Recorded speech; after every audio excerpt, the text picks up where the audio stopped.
Welcome everyone to episode 2. I have just made my explicit start of the stream save, which I'm going to do. I'm going to make an explicit save, which is a function of the survival options mod that I've added. If you go into your inventory and under aid there is an item, save item, you just select that, and then when you close the Pip-Boy it actually creates a save, and I did that just before I started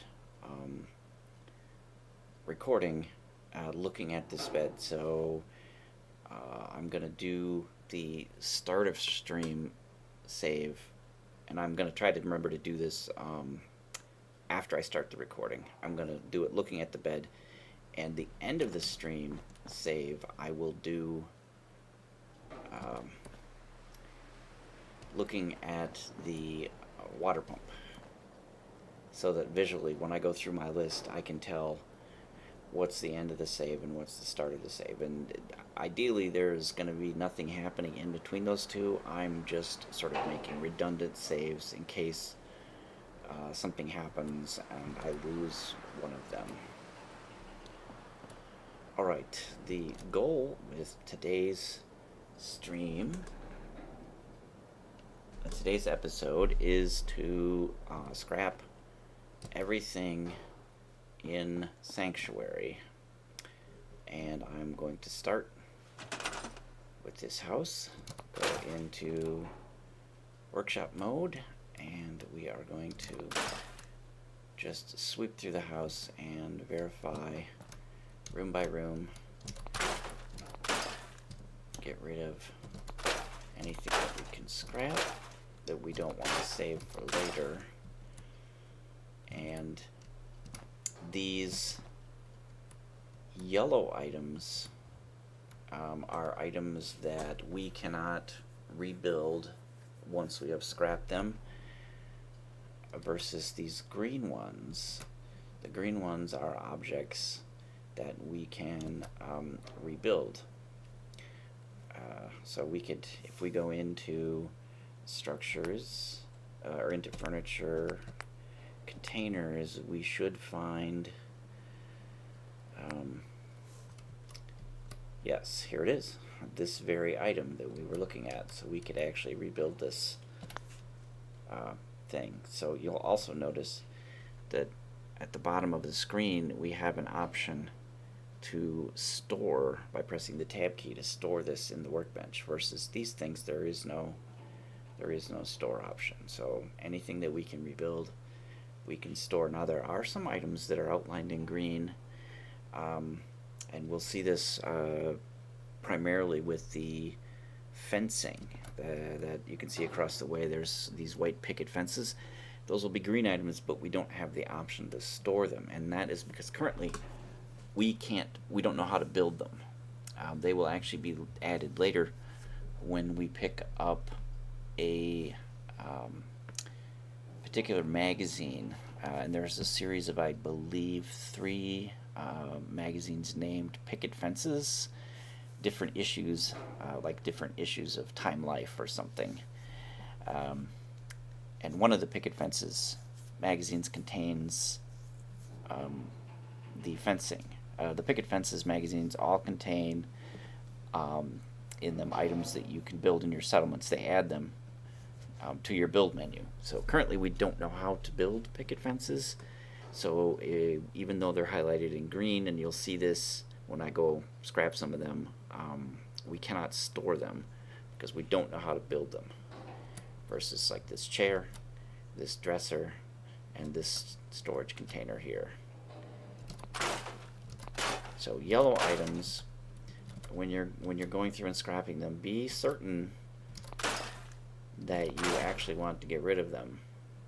And I don't believe you can move them.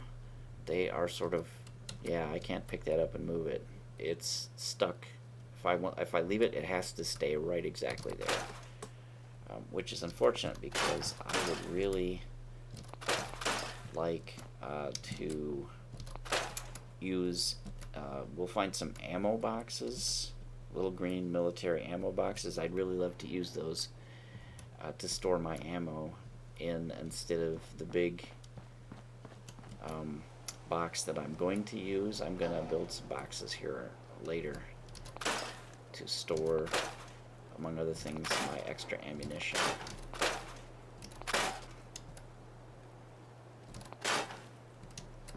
Alright, I think we cleared the house. I think everything is gone that we can scrap. Yep, kitchen is clear. Overhead bins are gone. Alright, let's work our way across the street. We're actually going to go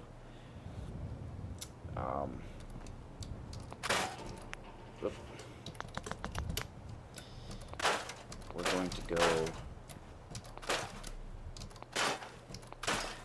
between these houses. We're going to scrap our way to the edge, and then we're going to work our way around counterclockwise around the whole stinking place and clear out all of the crap. So I like to have a neat, clean place. There's no reason to leave this debris around, so we're gonna get rid of it. Leaves. Don't need them. I wish I could get rid of these guys, but for whatever reason we can't. Get rid of these roots though, and these bushes in this tree. These leaves.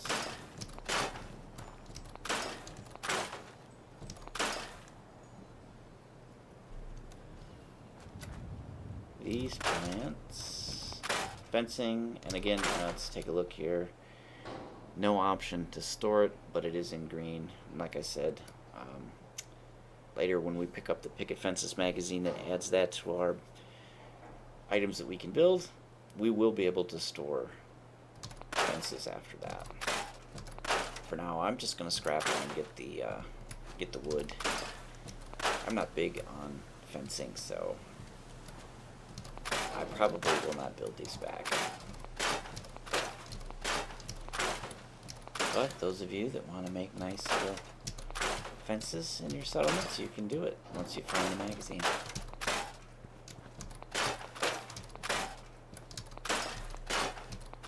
Alright, I'm going to be careful as I get out here to the edge, because these hedges are something we can scrap, but we cannot put them back. So I'm going to be very careful, because I'm actually going to leave these hedges to visually sort of break things up. Like if I remove them, it looks just kind of empty and bleak back here. So I want to leave these hedges, at least for the time being, just so things, I mean, it's starting to look bare already. And you can actually, there are mods that add green stuff like grass, trees, plants and stuff that change these existing dead grass to live green grass. And I really wish I could run one of those mods, because the bombs fell, as we found out from Codsworth, like 210 years ago. And I'm not like a botanist or anything, but I'm pretty sure that in 210 years, these things would decay and fall down. New grass and trees and bushes and stuff would grow in their place. So it never made sense to me in this game why we have all of this dead stuff around, because yeah, life would come back. I can't run the green mods because my graphics card, which is an NVIDIA 1050 Ti, is too low end, and when I add one of those mods back in, I've tried it, it slows my frame rate down too much. So I'm stuck with these nasty dead plants. If you have a better card, you might want to investigate adding one of those kinds of mods back in. If you like green stuff, it actually makes things really pretty,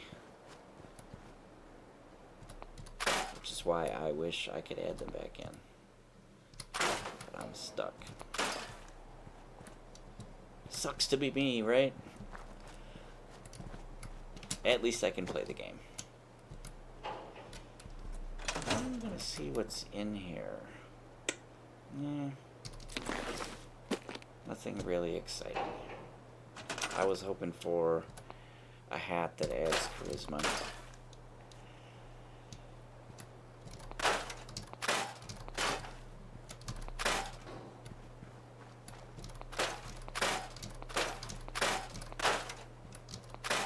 Okay, now we come to a special area, which, as you can see, has some trees in it that we cannot delete. And I think the reason for that is, if you look closely, you can kind of see there is a definite border between this dirt and this dirt here, and these rocks, and down here, actually right here you can see. And I think the reason for not being able to delete that is these trees weren't placed here as individual items. This pile of dirt, rocks, and trees is all one big item. It's one big mesh. And the people who developed the immersive scrapping mod actually have to go through and find in the graphics list the item number for all of these individual plants. I don't know how they do it, but they somehow get the item numbers of these plants, and they add them to a list inside their mod that says that yes, this, if you're looking at this item, we can delete it, so highlight it and allow the user to delete it. And they can't do that for items like this big pile of stuff, which, if they allowed it to be deleted, it would probably leave a hole here in the map. There may be nothing underneath at least part of this item, so that if they allowed it to be deleted, there would be like a weird hole here where you could see under the map, and if you walked on it, you may even fall through the map. So it would be sort of a game-breaking thing, so they don't let you delete that. Now that's strictly a guess on my part, but it seems reasonable to me, rather than some other explanation for why these trees are not deletable. I wish they were, but I don't think. I think that most of the stuff that is not deletable, there is a specific reason that the mod developers made it that way. For example, the vines, there's vines hanging like this one here. We could delete that, but we can't delete this. And I think this is probably an item that was added. It's a separate item from the house, whereas this might be part of the house mesh. So there's no way they can pull that out and let us delete it. Now, I'm not sure. I assume this pile of debris may be also part of the house mesh. At least I hope that's why, because I would really love to get rid of these. Some of it we can, but we cannot. I haven't been able to figure out how to get at this, so I think that it must be part of the house mesh.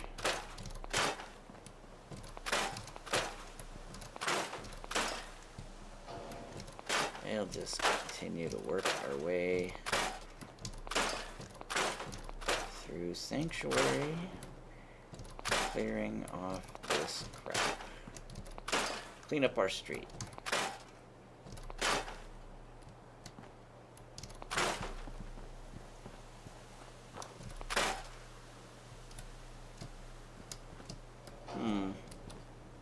Interesting.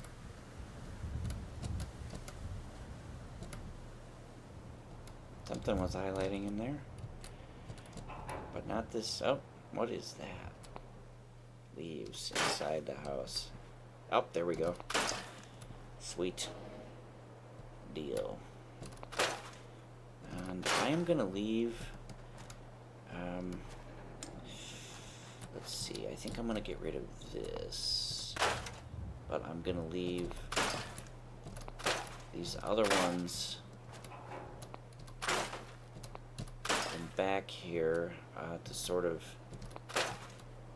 visually break things up. We are going to put a guard post like up in this area here to sort of visually break this up and also have a way to guard, because there is a spawn point, I believe, down here somewhere for if your settlement comes under attack. There are specific points around your settlement, some inside the border, which is, by the way, what this green funky thing is. This delineates the border of your settlement, so if you cross over it, you will notice it turns red, and you get that message: outside buildable area, workshop, auto exit in 5 seconds. And if you continue to stand here, you will exit build mode, and you can't, anything that's outside, you cannot select to delete it. You simply can't do that.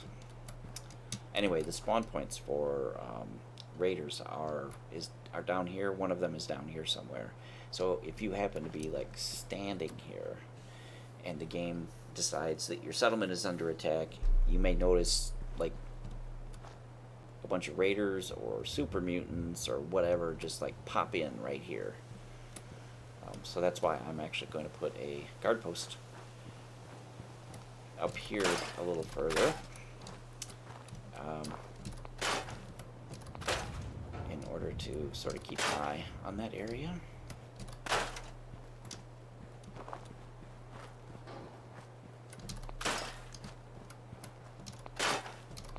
Later on, when I get to building settlement defenses, I will talk more about why I put items in defensive items in certain places and not in others. There is an actual strategy to that. But for now, we are going to continue scrapping, and I'm being careful to leave these hedges. Like I said, these items, if I were to accidentally delete it, I would not be able to add it back in. If I wanted to bring it back, I'd have to load the save that I made at the start of the episode and then do all the scrapping all over again, which I really, really want to avoid doing it more than once. Because, let you in on a little secret, I've actually done this once before, and I realized when I got down here a ways, it was after I stored this doghouse and deleted all of these things, and after I moved the chemistry station and I deleted, scrapped a whole bunch of stuff here, and I was back out in the street, I happened to look up and realized that I hadn't started the recording. I'd been doing it all. I did like a half hour's worth of work, and I hadn't started the recording, so I had to start all over, load the save that I made at the start of the session, and start over. So yeah, super fun, super awesome.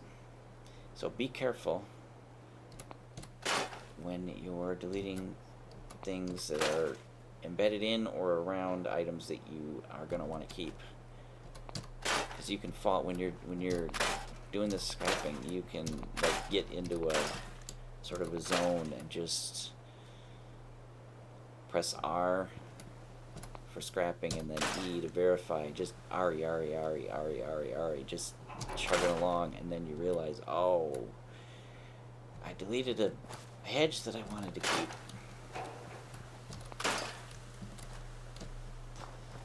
So yeah, be careful. Have some caution. Alright, because we want to keep that. Maybe the end piece? No, I'm going to keep it. This interior stuff, those I'm going to get. There you go. That's what I was talking about.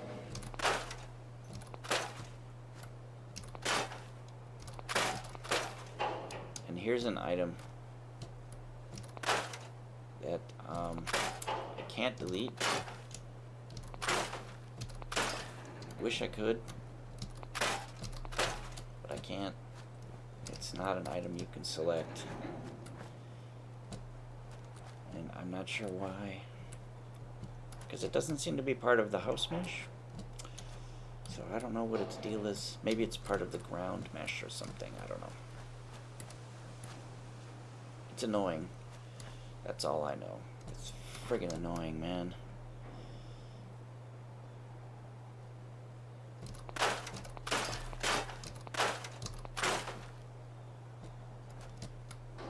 There we go. Alright. I'm going to move this dude up where our other workbenches are, sort of our central working area here by the house. And I'm actually going to arrange this. Let's put the chemistry station there. Let's move the weapons workbench. We are going to move that out this way.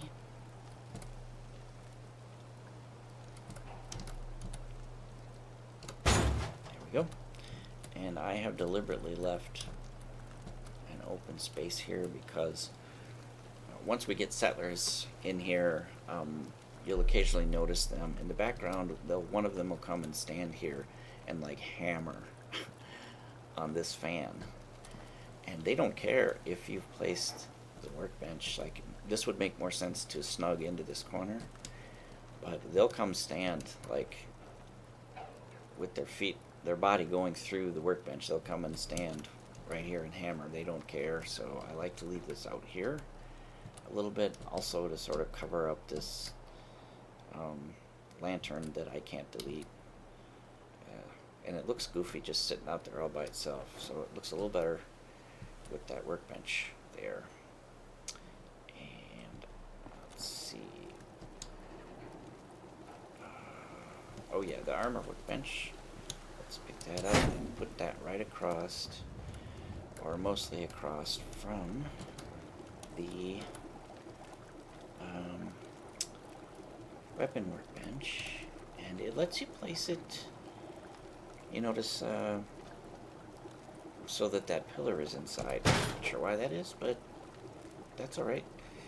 And the reason I don't place it over here so that it doesn't visually look stupid with that post is because right in here somewhere is another one of those special spots where settlers will come sit. So if you have this thing down here further, they will come sit like right inside this or inside your workbench. They don't care. As the kids say, they don't give a fuck how visually stupid it looks. They will do it. Alright, let's... Interesting. Appears we are going to have to move this guy down this way a little bit. Ah, damn it.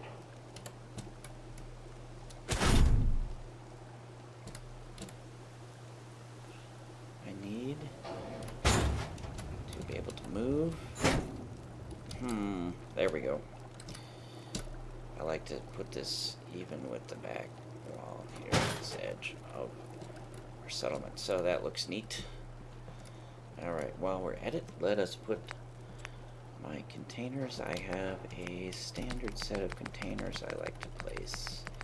And I use these wood boxes.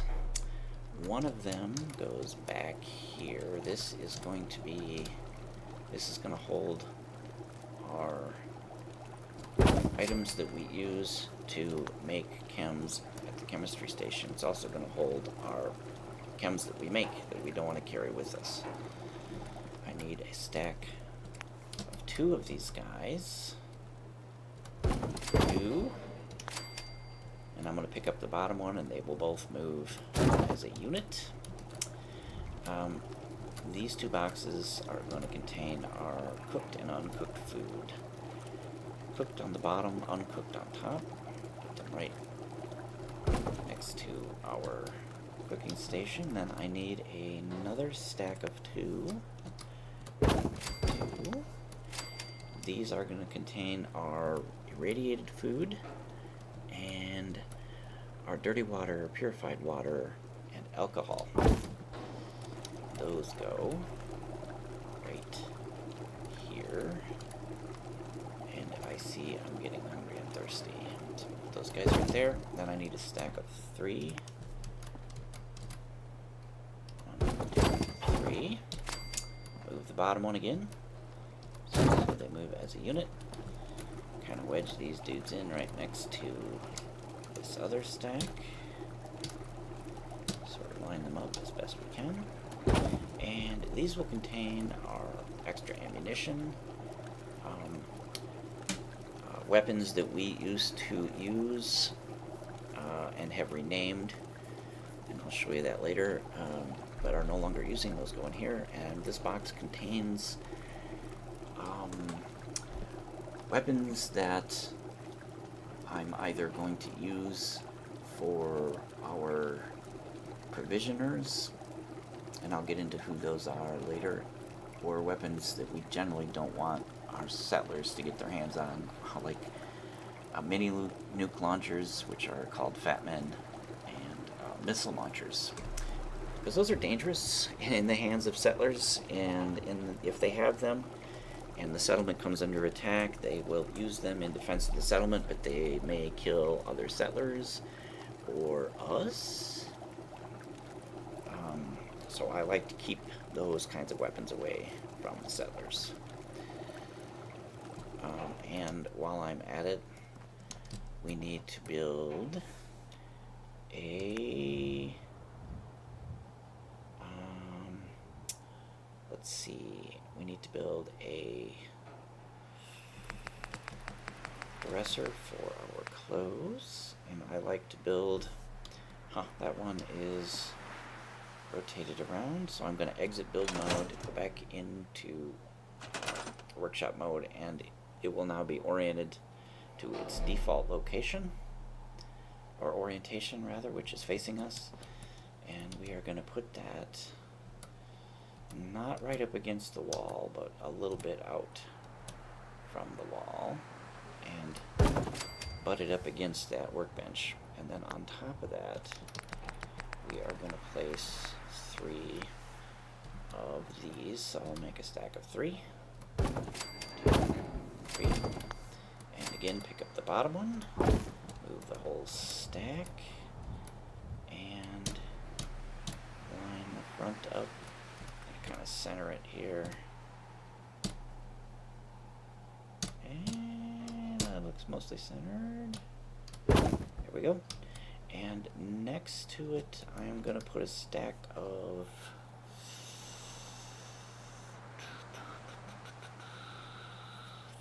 three. I can't remember if it's 3 or 2, so I'm going to make 3 because we can always remove the top one very easily, whereas it's not as easy to add another one and get it to line up neatly like it is here. Alright, I'm going to wedge this close to the wall because settlers will be walking through this doorway here, so getting that out of the way is important. Okay, perfect. Those are the items that we need. Let's get back to scrapping. Let's see, we were working our way around back here, and I think we moved the chemistry station from back here. Let's work our way around the house. Get rid of that guy.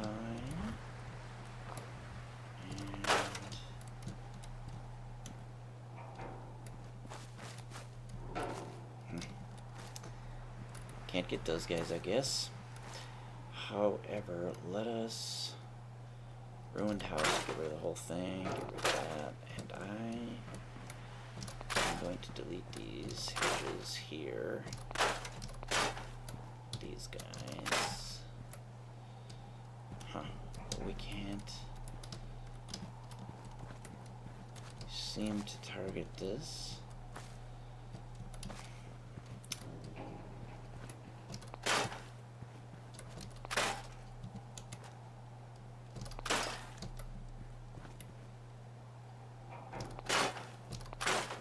Go.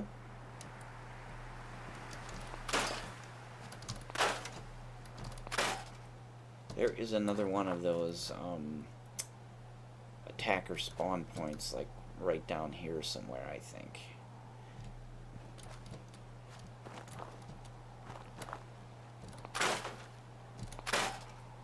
Alright.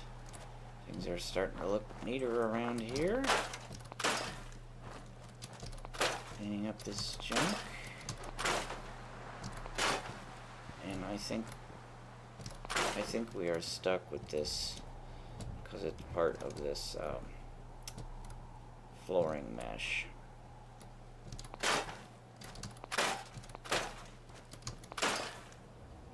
Dead bug. Maybe that will go away after a while. Despawn. The other thing we could do to get rid of it specifically is we could exit workshop mode, pick it up because I think it's light enough to carry, and then just take it far away and drop it. I think the rule is, if I remember what I read a while back correctly, to get rid of bodies, I think actually these are going to despawn on their own after a certain amount of time passes. You notice how there's flies. I don't know if you can see them. Flies are buzzing around the body, so we have to assume that means it's decaying. It's rotting. So I think it will go away on its own, but if we wanted to get rid of it specifically, we could pick it up, carry it far enough away to be out of the cell. The map for Fallout is divided up into cells, and to get a body to disappear, I think if it's one that will not go away on its own, you have to carry it out of this cell. And you'll see this later when we get to a place called Sunshine Tidings Co-op. We have to clear out some ghouls in order to use it as a settlement, and the ghoul bodies will stay there forever unless we carry them out of the cell, which is a fair distance away and will take you a while. But if you do want to tidy things up and get rid of those kinds of bodies, you can do it. You just have to invest the time to carry them far enough away.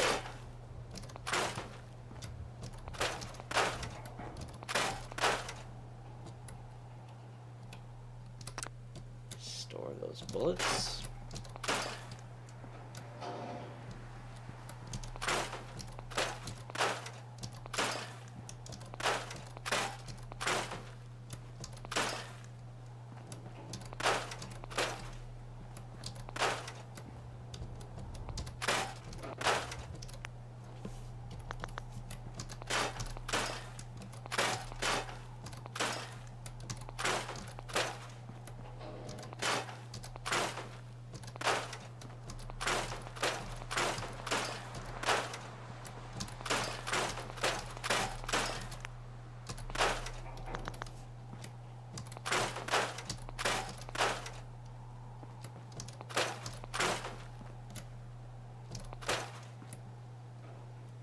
All right, it's actually getting dark.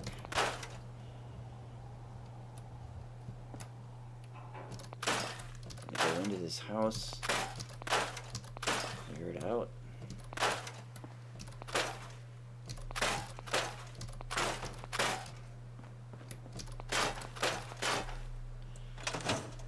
Turn our light on. Oh, we're getting hungry, thirsty, and tired.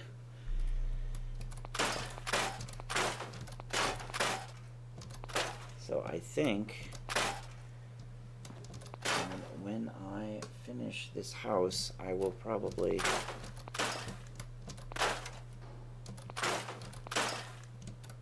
go back to the main house here and eat, drink, and then sleep in order to avoid damaging ourselves by getting too tired, too thirsty, or too hungry, which you can do. You can absolutely do that. Store that gun. In survival, you can get tired, hungry, and thirsty enough that you take some damage. Alright, let us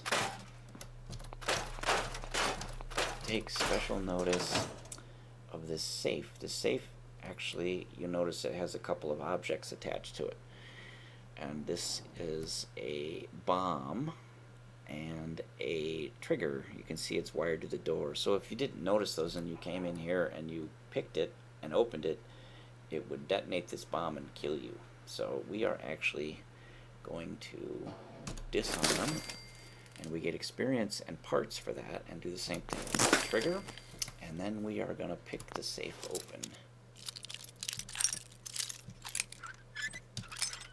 There we go. Got it. Grab the items.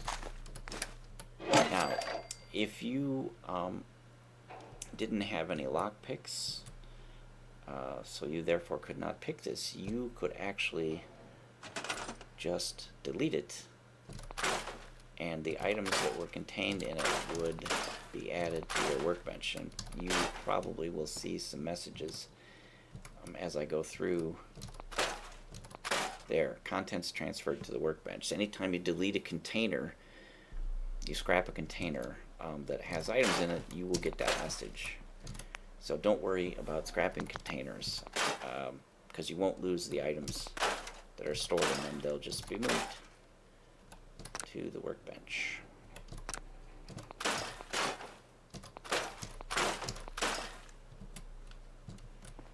Alright, I think we are finished with this house. We cannot scrap that computer. So let us...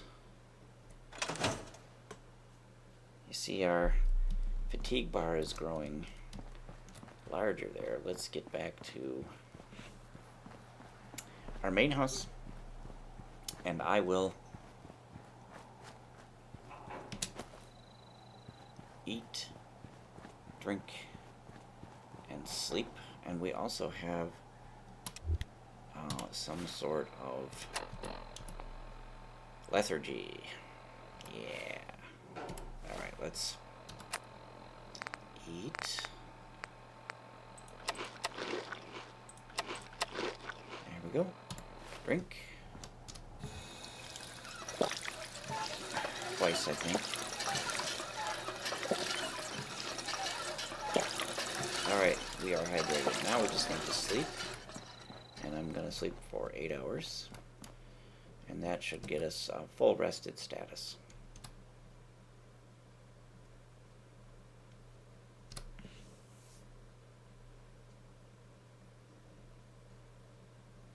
And also create a save point, an auto save point.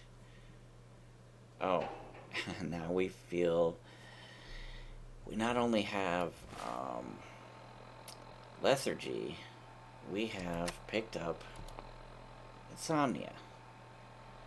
These are both things that you, if you sleep enough, and you may have to sleep a couple or even more 24-hour sessions, but they will eventually go away. What will not go away is infection. All other things, like even parasites, sleeping through them, I believe, cures everything except infection. Infection, you need to use an antibiotic to get rid of it, which is why I'm not using this one to get rid of those two things that we have now, because I want to save at least one in case I get an infection, because it's so serious. Alright, back to scrapping.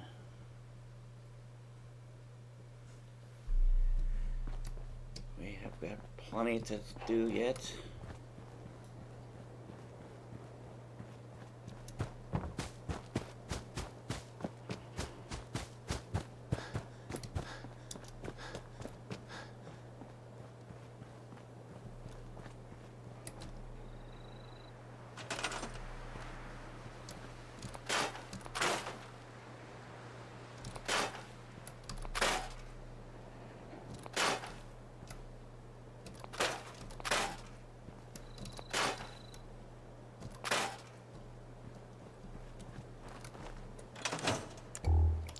Light.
I think we can get these leaves.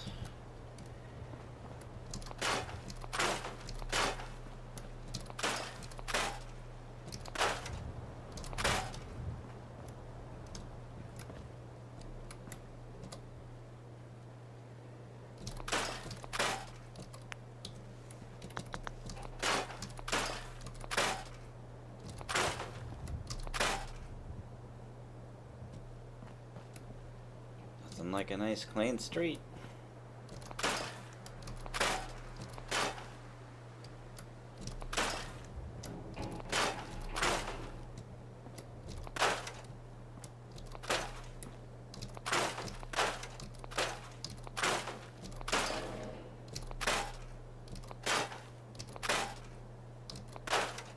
Or sidewalk.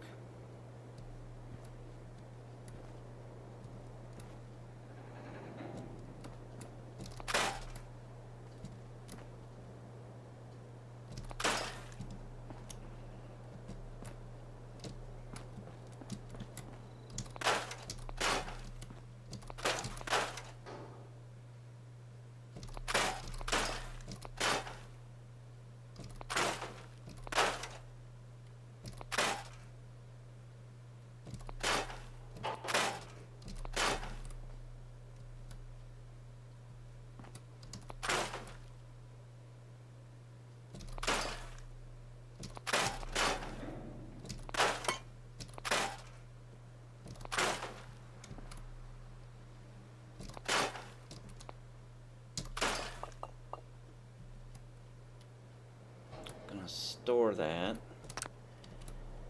because we can temporarily use it.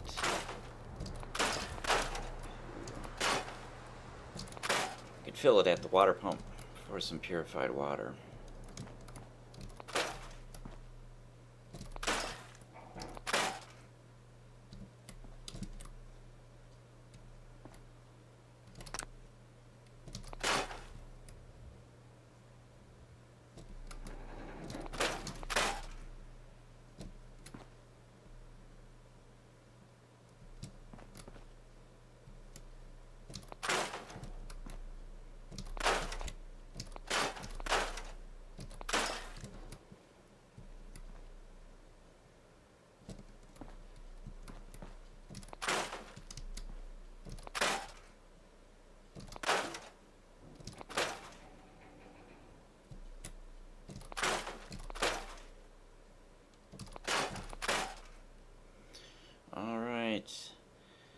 This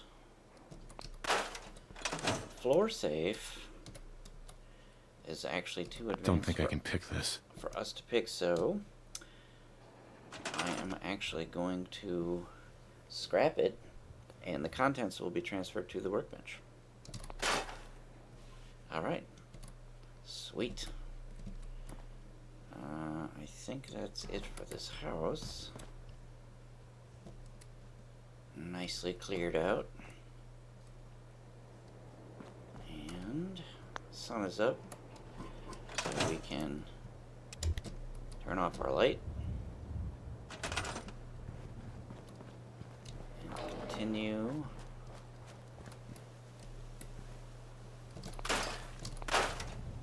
store the doghouse.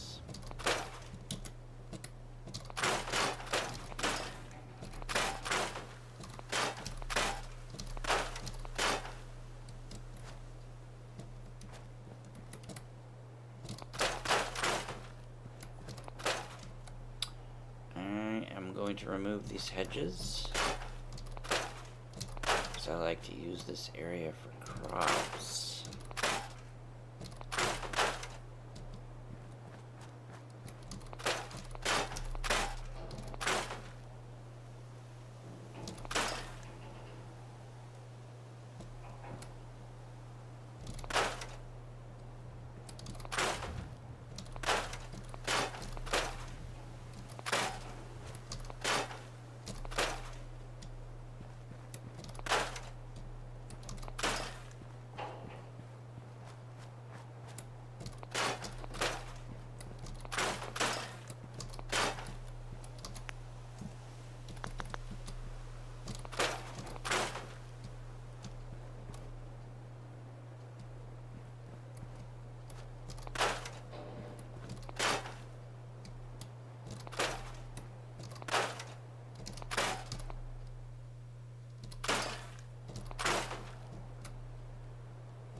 did that house. Let's do this house. I think we might have already done this house. It looks pretty darn clean in here. Yes, yep, we already did this house. So let's hit the next one. Don't think we've been in here. Store that.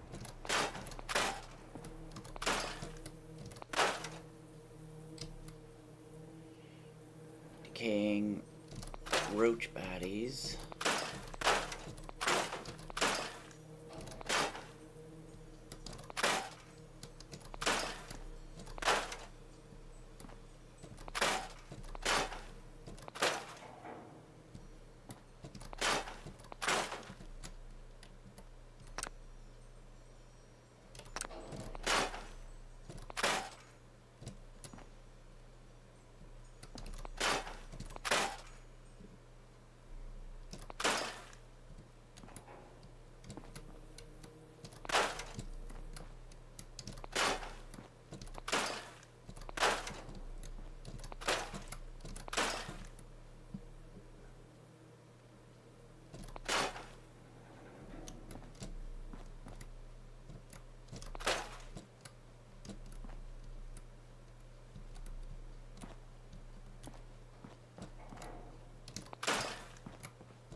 Okay, I think this house is cleansed.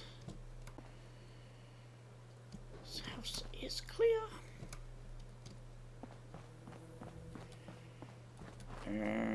Let's see, we did this house, right? Yep. Yep. Alright, let's check this house.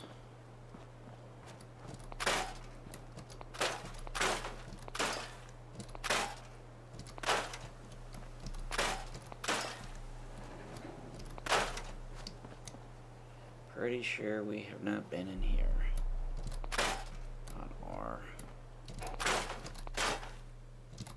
cleansing, scrapping, exorcism tour.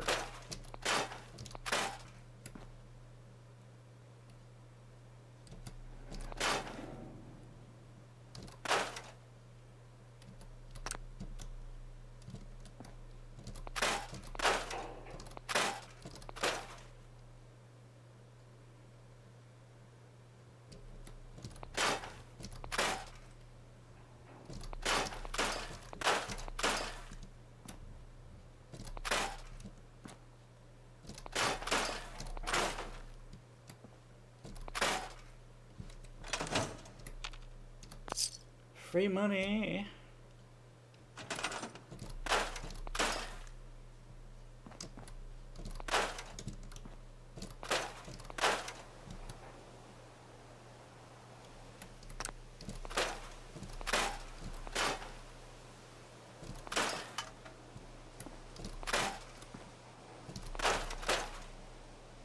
All right. I think we are now cleansed out here. Let's try in here.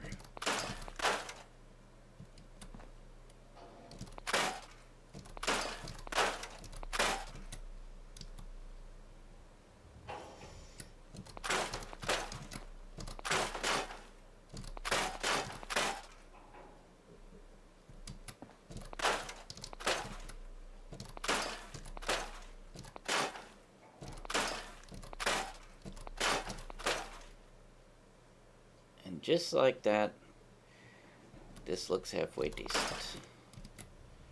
Get rid of all the crap.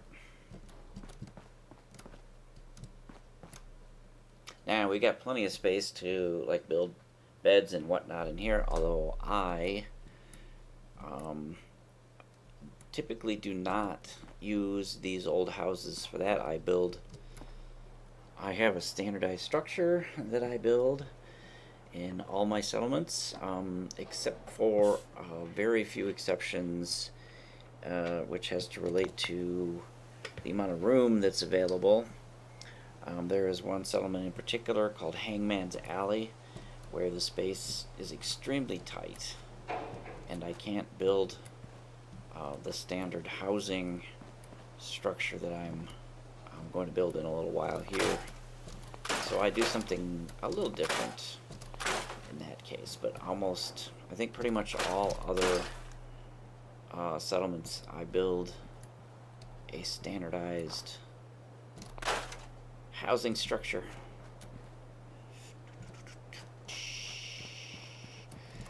We are closing in on done.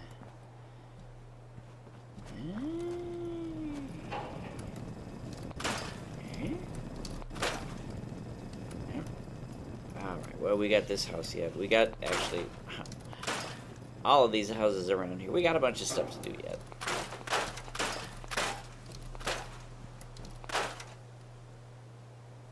We are approaching approximately the 1 hour mark.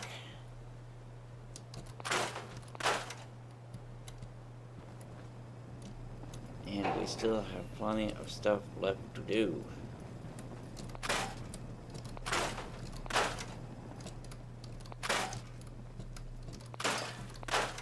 I don't see the law diploma. Maybe she grabbed it with her on the way out the door.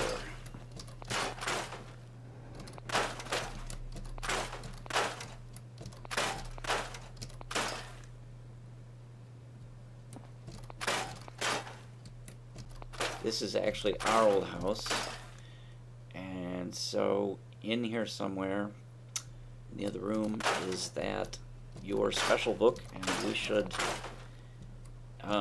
be out of well-rested mode by now, and so we will be able to pick that up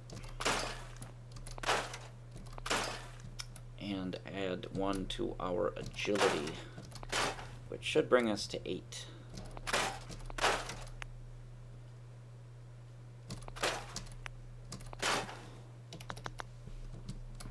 Sometimes wonder about why they made some items non-scrappable when in other houses these are all these cabinets are scrappable, these are scrappable, but for some reason this one not. Once again, maybe it's part of the house mesh or something. Who knows? The shadow knows, and the developers know.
Let's see.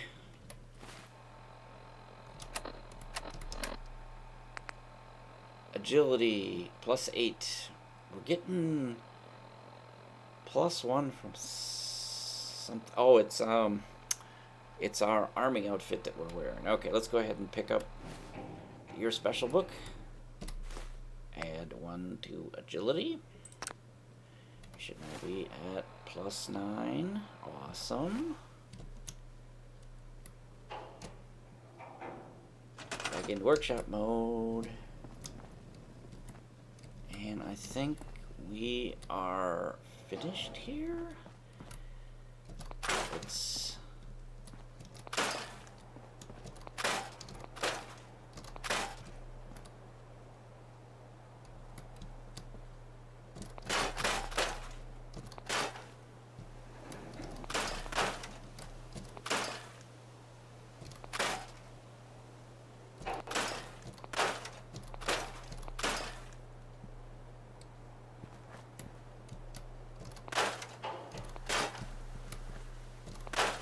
Haha, toaster was hidden in there.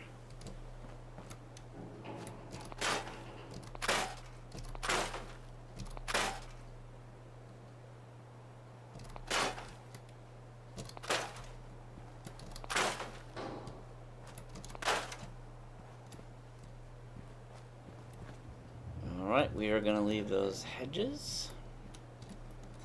We are going to get rid of these fencing bits.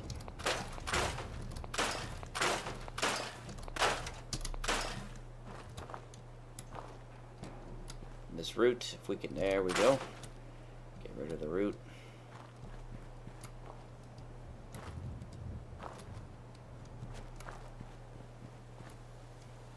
Alright. Fencing. Fencing.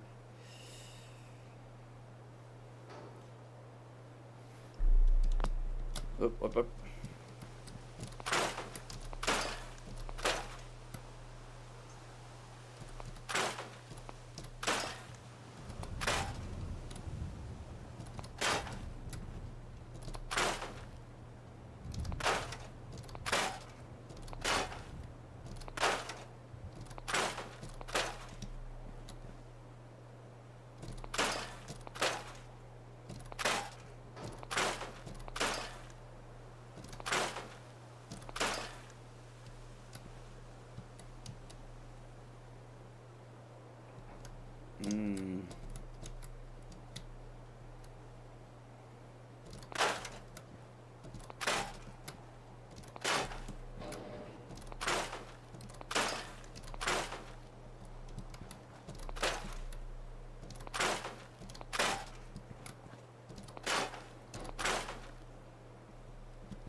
Can we get at that fence post?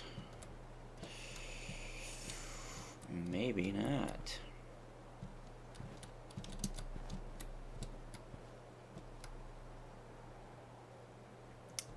Seems to be nothing but hedge. Nothing but hedge up in here. Actually, I think I can get rid of this piece. Now, there we go. While still leaving the back bit. And actually, yeah, let's get rid of these guys.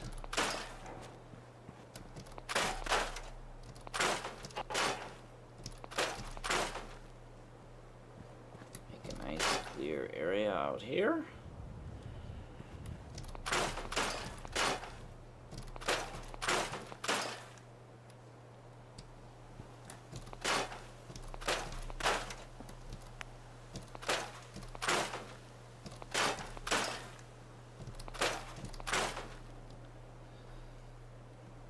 We still have items in this house.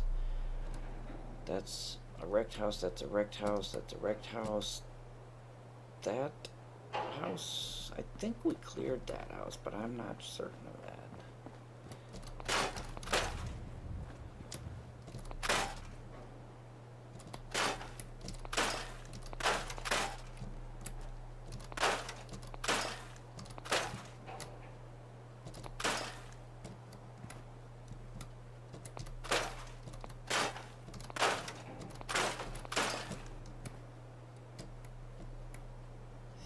That's nothing but hedge. Nothing but hedge.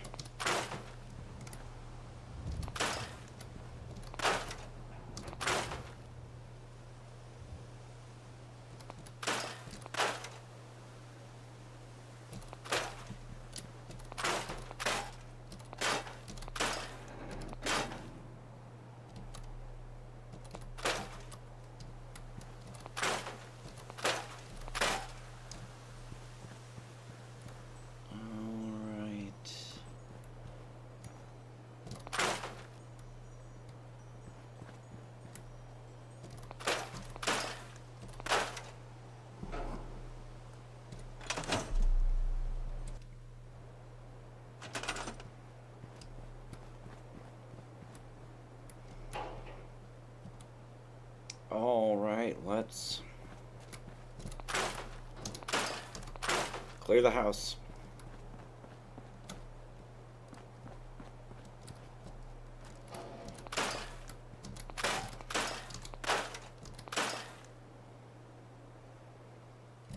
Got bloatfly bits sitting around, stinking up the place.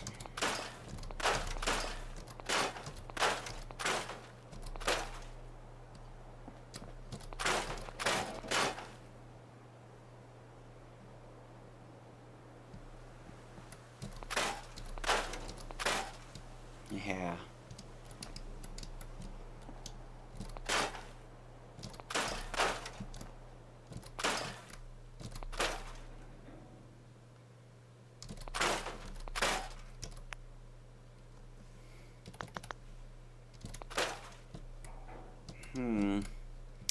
Can't get rid of that.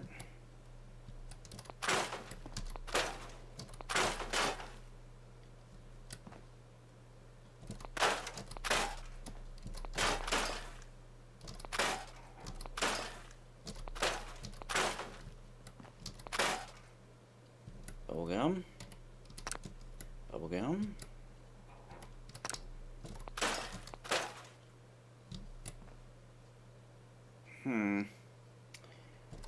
Can't get rid of it. Nasty business.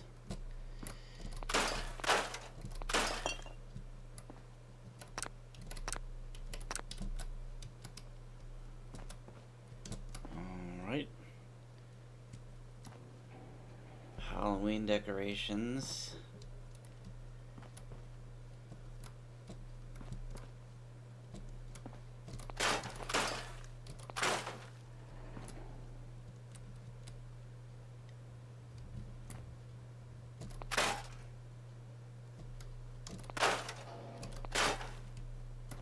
I think we already emptied this save. Let's check.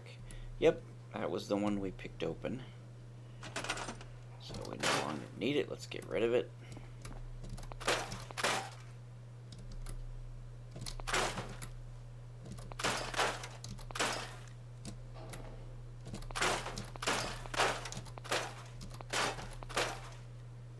Nasty bug. Halloween decorations.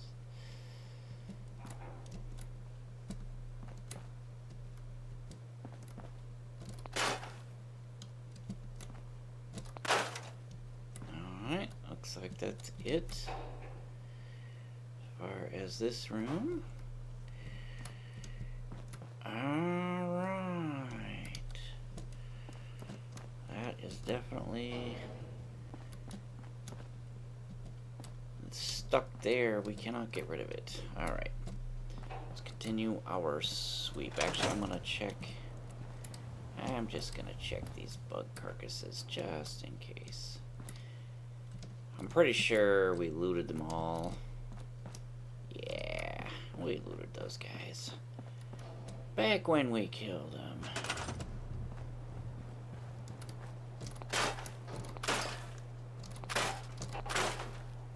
Alright, now there is actually, behind this house, there is this basement which we haven't gone into yet.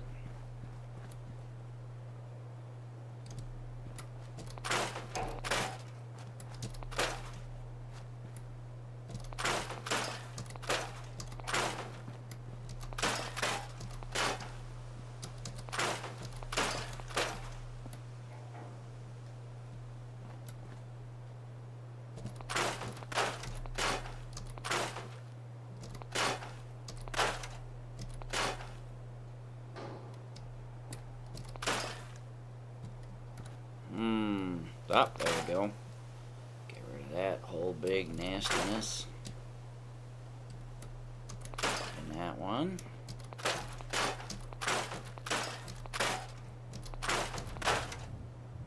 Nice. I'm actually going to... the structure I've been talking about, my housing structure, I'm actually going to build...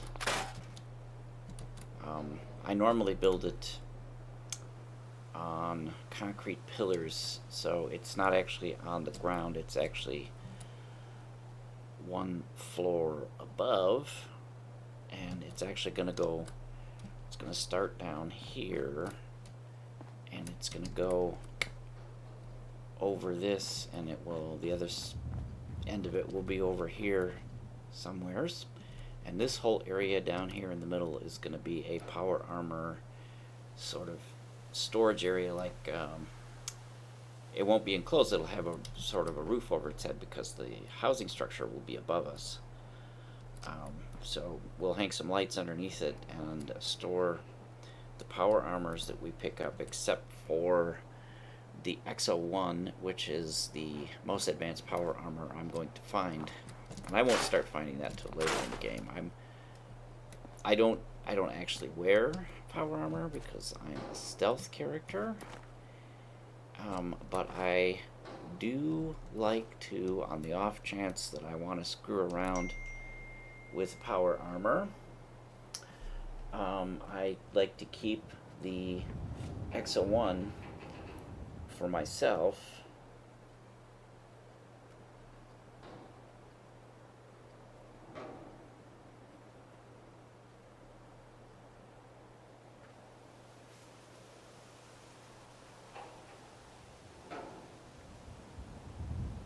Sorry, I'm replying to a text.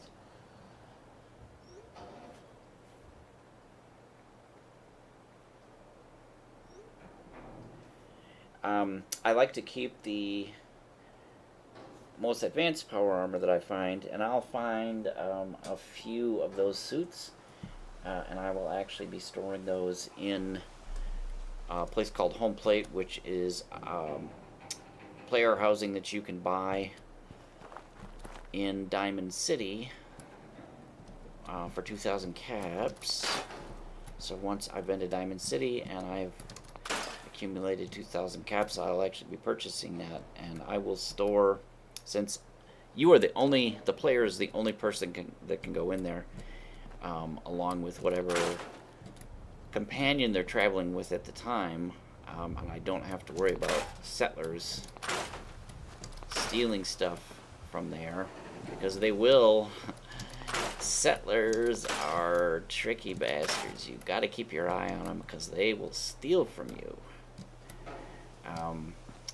They don't normally go into the containers you build in your settlements.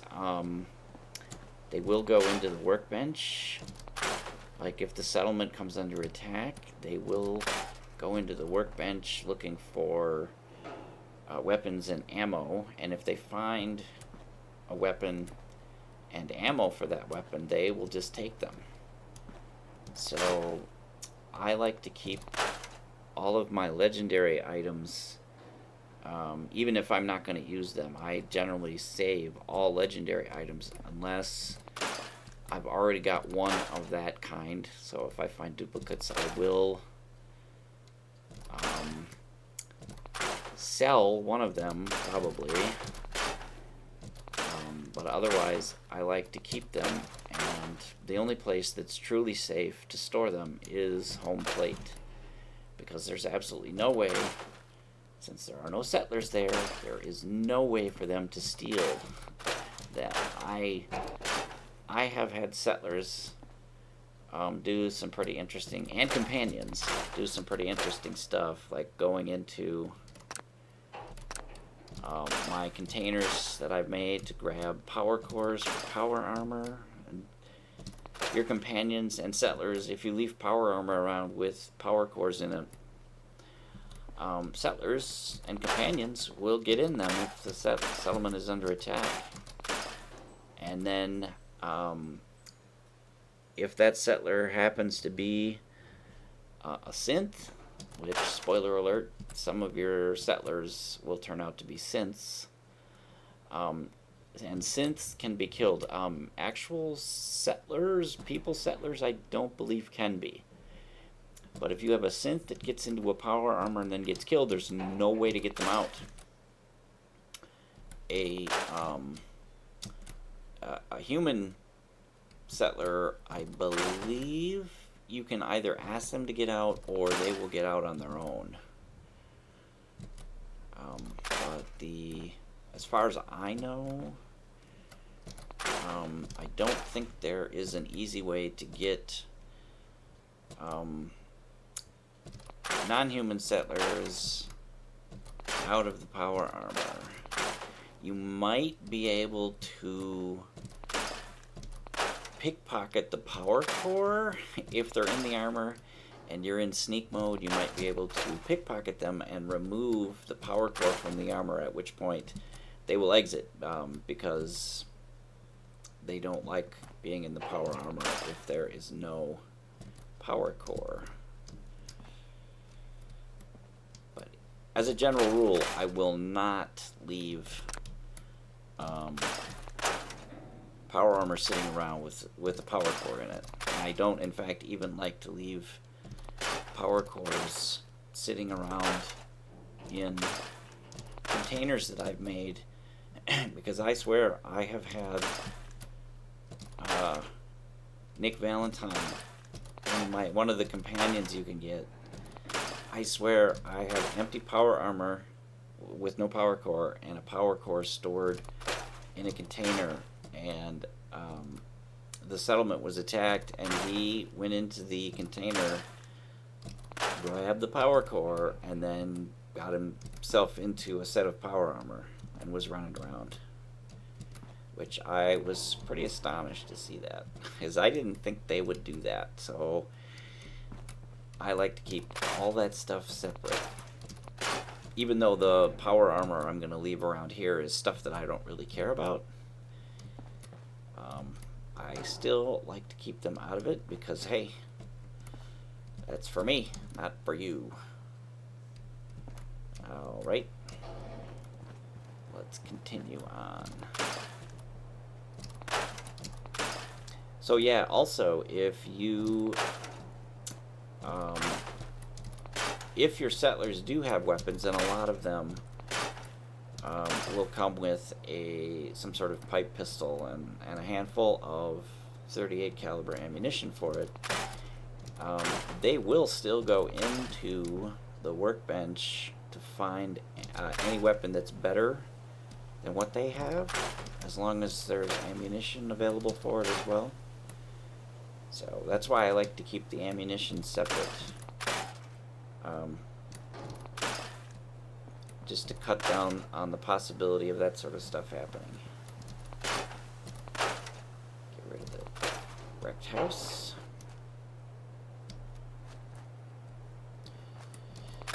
But the other thing you can do to cut down on that sort of behavior is to actually give your settlers fairly decent weapons, which is why I like to create fully maximized 10mm pistols and laser pistols, and later on plasma pistols, and equip my settlers with those, because then they generally are not going to be stealing your weapons out of your workbench. But you definitely do not want them running around with missile launchers, because they could blow up. They can blow up your stuff, like turrets that you've built for defense. They can blow up each other. Although, like I said, I don't think the human settlers can be killed, but synth settlers can. So, yeah, you can come back and find dead bodies, and if you look on those people, you'll usually find something called a synth component, which is a surefire indication that that person was a synth. I mean, if that thing is on them, then they definitely were a synth. There's also other ways to tell, involving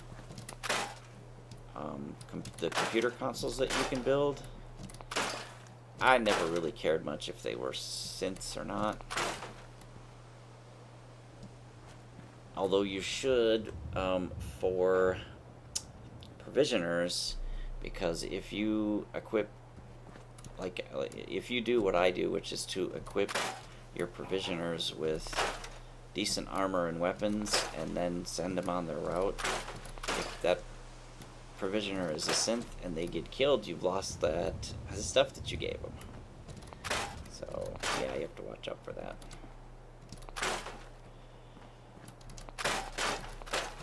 Oh, we are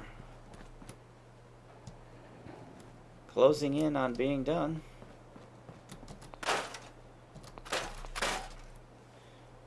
And now I am hungry and thirsty, no doubt. Possibly tired. Been working all day really hard, man. Cleaning stuff up.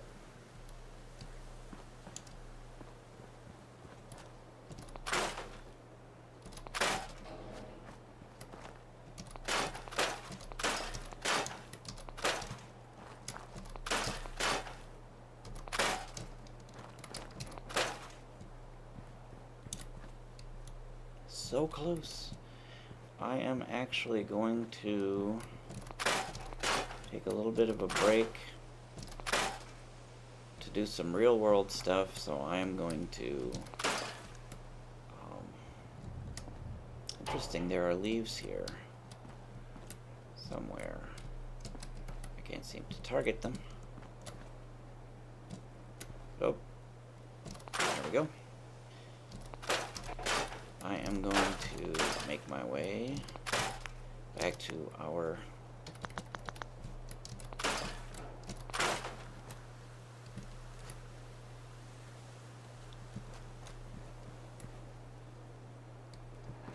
main house here, and I am going to eat, drink, and sleep for 8 hours, which will create a save point. And then I am actually going to pause the recording, take care of my real world business, and then I will be back.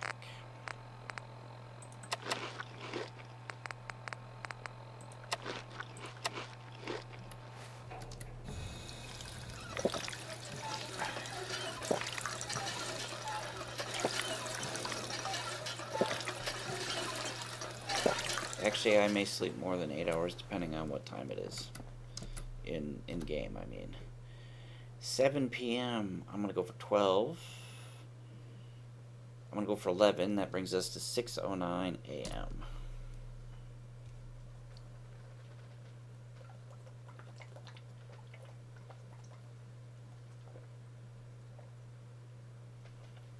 And we are back from our nap. And we are thirsty. So let's go ahead, get ourselves a drink, and then get back to it.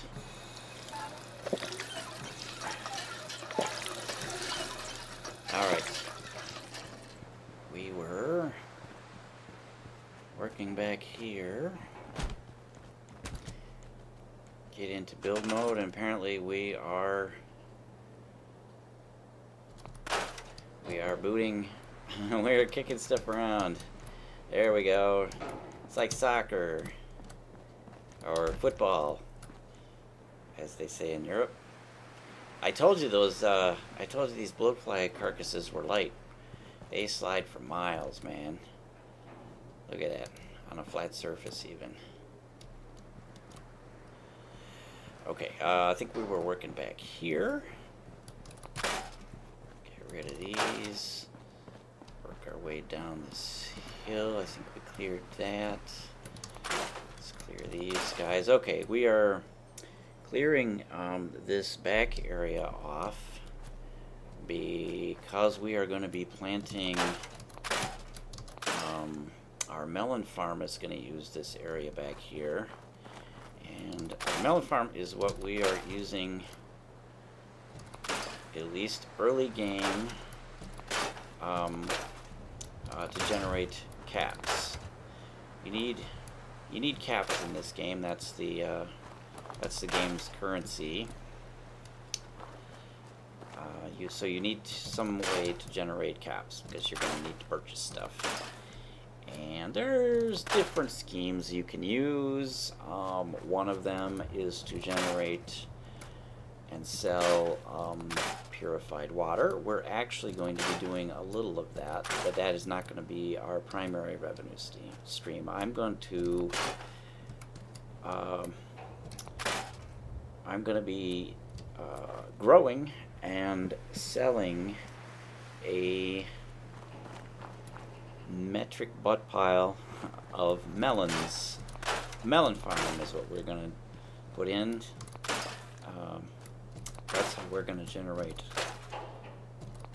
our caps. Primarily, we're also going to be generating, we're going to build it shortly. In fact, let's go ahead and build it now. This area here, since this settlement includes open water, we can put in, go to resources and water. We put in one of these up by the house over there, and these generate 3, but you'll notice we have a number of other options for water pumps. This is a powered water pump that you put on soil, on dirt. So for example, it gets finicky about being here, although it apparently considers that that's soil there, so it would let you build it. But it wouldn't let you build it like just on straight concrete, I don't think. It has to have some soil that it's touching. These, however, are not the most efficient. Notice that requires 4 power and produces 10 water. These next ones take 2 power and produce 10 water, but they require they require open water. You can actually put this in puddles above a certain size, but this area down here in the river works great for any number of these, and we are actually going to put in, let's see, we have enough materials to put in a whole bunch of these, but they require power, so let's make sure we can put in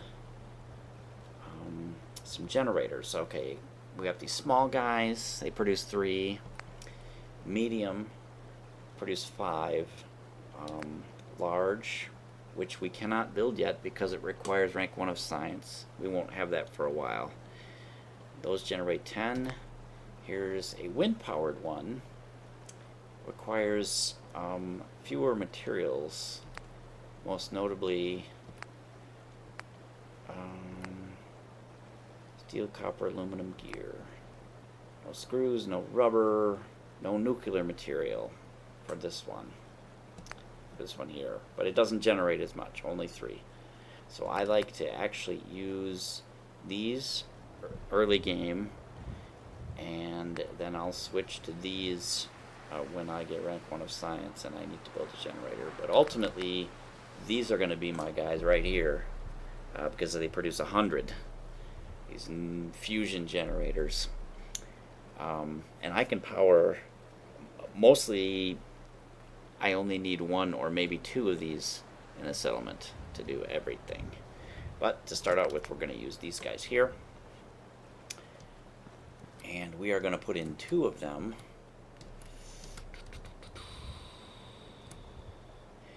And the business end of this generator is actually facing towards us. That insulator thing poking out towards us at the top, so we're going to rotate that to face the other way, and we are going to put in 2, so 1 there, and then we're going to slide over and put in 1 right next to it, and I am going to wire these together. So now we have a total of 10 power, which means that we can power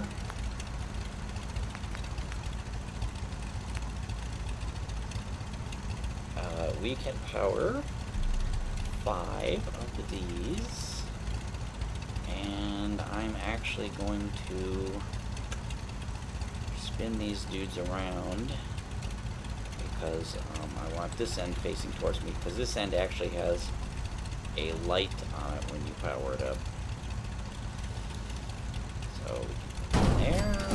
Oh, and we leveled up level 3. How awesome. 2, 3.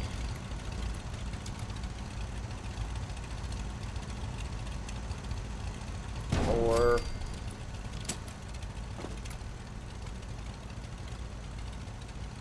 And 5. And now we need to wire them up, and I'm actually going to put in a conductor.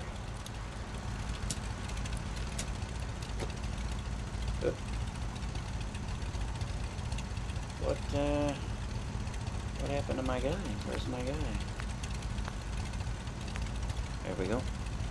Run a wire from the generator to the object that requires power. I don't know why that disappeared. I was hoping I could put this guy up here, but it doesn't want to go there. So what we're going to do, and the reason I'm doing this, that I'm screwing around with this business here, is because we could run a wire from either of these, but let's take the far one. We could run a wire from there and to that, and the place that the wire hooks up is actually in back. See it? It's this gadget here, this insulator, electrical insulator with a conductor in the middle. That is where you wire the power up. But it's going through the device itself. The wire actually goes right through there. Now, the game seems fine with it, and we can wire the rest of these together in series. And you notice as I hook them up, the lights come on, and they start gurgling. Oops, we gotta go there. Alright, so now we are producing 53 water, and we're using all 10 of our power. I guess I'm okay with that wire. I could build, if I wanted to be anally retentive about it, what I would do is I would build one of these cement platforms, one of the cement flooring things.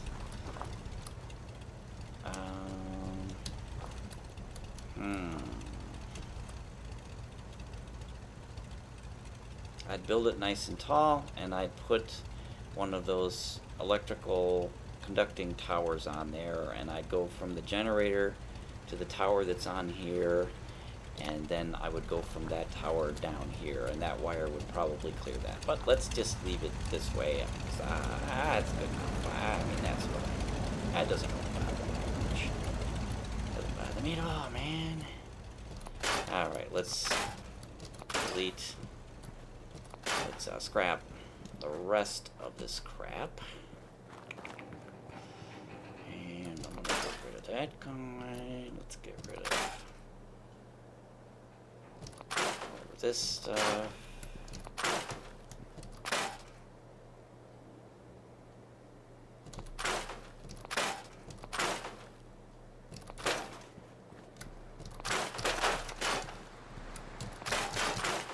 Oop.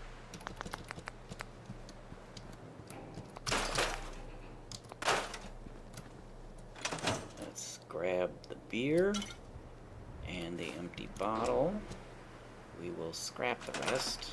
We will scrap the ashtray, the table, the chair, these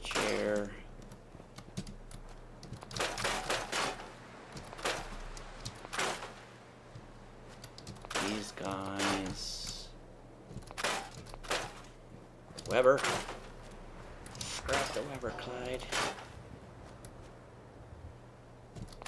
Rusty ass, dangerous pieces of playground equipment, because the children are going to injure themselves, and it won't let me delete these two, so we're stuck with them. Just too bad, because I'd like to use this area for my food crops, but I can work around it. Stored. We're going to leave these two melons. We are going to incorporate them into our melon farm. But let's get rid of the fencing. And I think we have... did we finish this? Oh, I see a tire out there. I see a tire. Gosh darn it. I missed it earlier. I missed that somehow. Oh, there it is. Hiding from me. Tire hiding. Polluting our river. Alright, I think quite possibly... Nope. Got a little bit more over here. Delete. Scrap, I mean.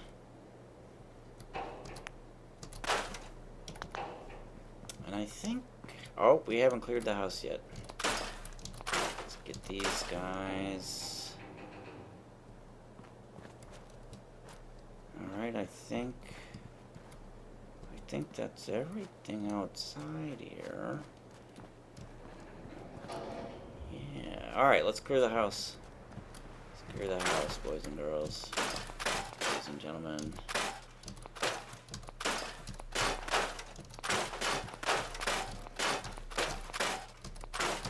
We don't have to be careful in here because anything we accidentally scrap, we can rebuild.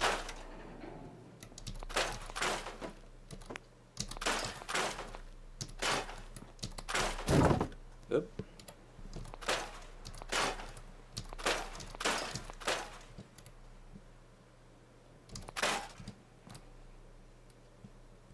That picture frame thought it was safe. Not safe for you, buddy. Alright, I think.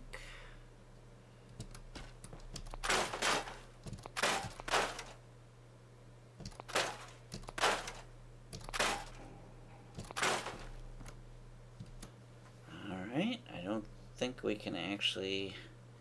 Oh! Oh, yeah. We can get that. Oh, come on, buddy. Work with me here. Work with me. There we go. Yeah. Alright. Let's get these rooms. Bathroom. Get the mirror. I think that's everything in here.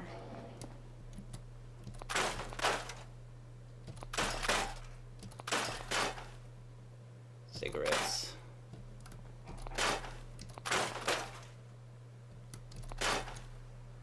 And I think that is everything.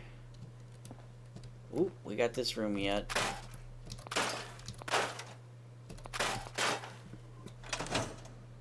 And there is a safe here that we have not opened yet. Let's go ahead, pick our way. That's it. Into it. Gather all of that delicious loot. Go back into build mode. Scrap it. And pretty sure that we are now complete with that. Oh, oh, oh. What is that? What is that? What did we hit? Some sort of refuse, I think. Alright, I think we finished, ladies and gentlemen. Except for the stupid carcasses.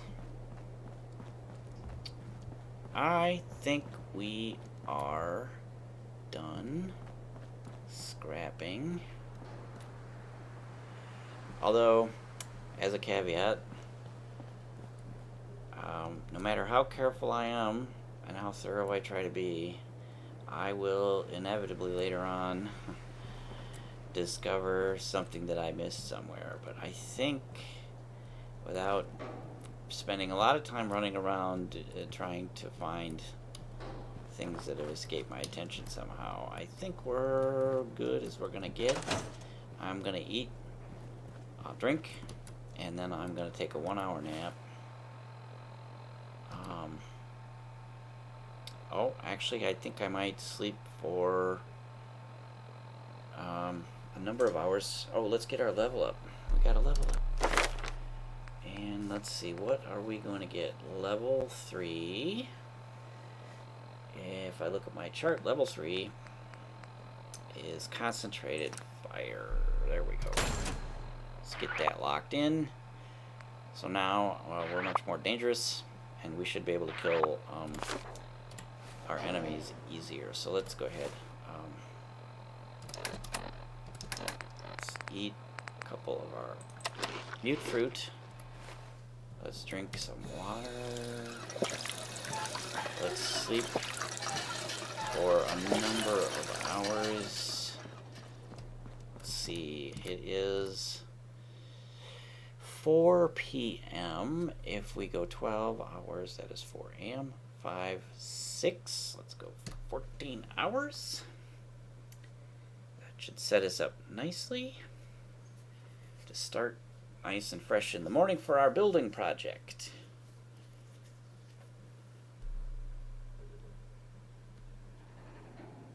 And, of course, we're thirsty. But now we have a nice save point after we've finished scrapping everything. Let's quick get a drink. And it's a nice... Alright, well, it's not a nice day. It's overcast. Maybe it'll rain. I hope not. But we are now into the building portion of our adventures. And like I said earlier, I think I don't actually use the old houses for building beds and stuff in, because I mean, look how leaky these roofs. The roof on this house is leaky. The other houses are no better, so I like to build my own fresh structures. And the buildings that I build tend to be, let's go for floors, and we're going to go for this shack foundation that is includes concrete at the bottom, and the if you go for a normal floor, it has to sit on something, so you're sort of stuck with ground level stuff. If you use this one or this one, that will let you start at a height from here down to here, because it includes something to support it underneath, either a wood structure or this concrete structure. I prefer to use the concrete, and we've got enough at this point that we can go ahead and use these. And what I'm looking for is I'm going to build a structure, a housing unit. It's going to be like 2.5 stories. And the ground floor is not going to be on the ground. It's actually going to be one level up, or a level and a half. And it's going to be 3 of these blocks wide and 8 long. And I want to start my block. Let's see, we line this up so that this floor is square. Well, that's pretty square, so let's pull back a bit here, and let's go up. Let's go straight back. How far back can we go?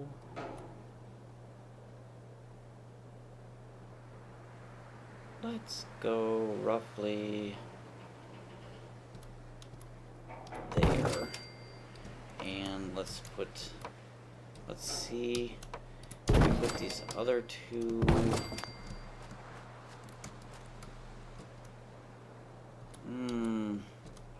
it looks pretty square, close enough for my purposes. So our building is going to shoot across here, and let's store that. Go back into our floors, and let's snap this stairway in, but let's orient it that way. So this level up here, where this flooring is, that's actually going to be our first level. So we're going to hop up here, and we are going to pick our floor. And you notice how this is rotated at a weird angle. I want to get it back to it's 0 rotation, and an easy way to do that is to exit workshop mode, go back in, and at that point you'll notice it's rotated to its 0 point. Now I want to put in some floors, which I'm going to snap into the floor of this piece here, this stairway piece that we're looking at. And there's there's multiple different kinds of floor pieces. I tend to not use this weird looking piece for anything because it looks like shit. Let's be honest. I like to use these, which have a nice wood planking floor, and you'll notice that there's 2 pieces that qualify as floors. There's this one called the shack floor, which takes 8 wood and 2 steel to build. And if we go down our list a bit, we see this one, which says it's called the shack upper floor. Also takes 8 wood and 2 steel, but you'll notice it's thicker, so it includes the floor, but underneath it is a metal ceiling. So I like to use these pieces because for the same price as this other piece, you get not just the floor like you get here, you get the floor and the ceiling for the level below.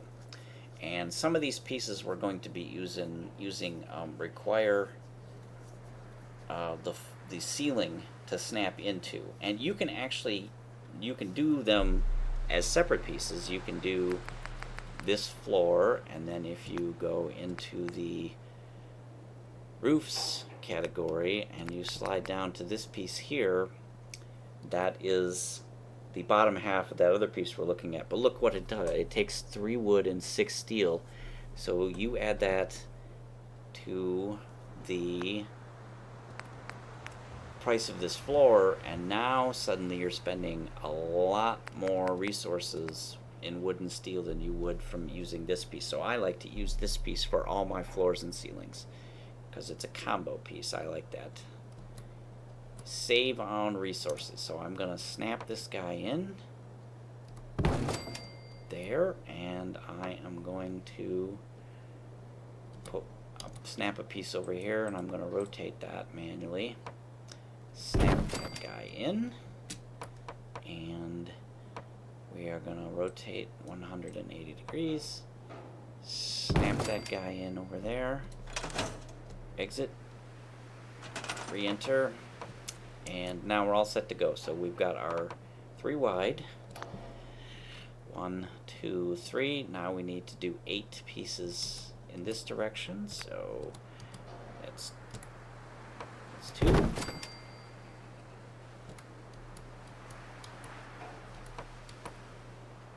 3, 4,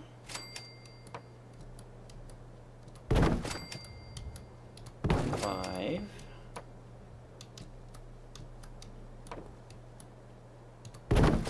6,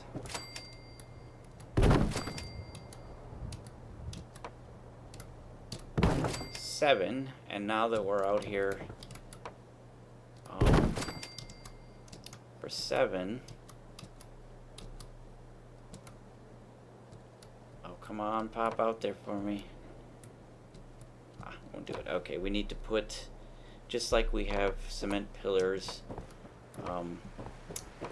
down here, we need to do the same thing in this corner. So instead of doing this floor piece, I'm going to put the floor with the concrete pillar underneath it in the corner there. And then we are going to go there. Oh, can we get this guy to snap in? Really? Oh, there we go. Good. Now we can do the concrete floor, the pillar. There we go. Alright. And what... Okay, we're over this street, but we're not... Our cement pillar isn't going to block the whole street, just part of it, so we should be good to go. Now, let's come down here. And I'm going to use...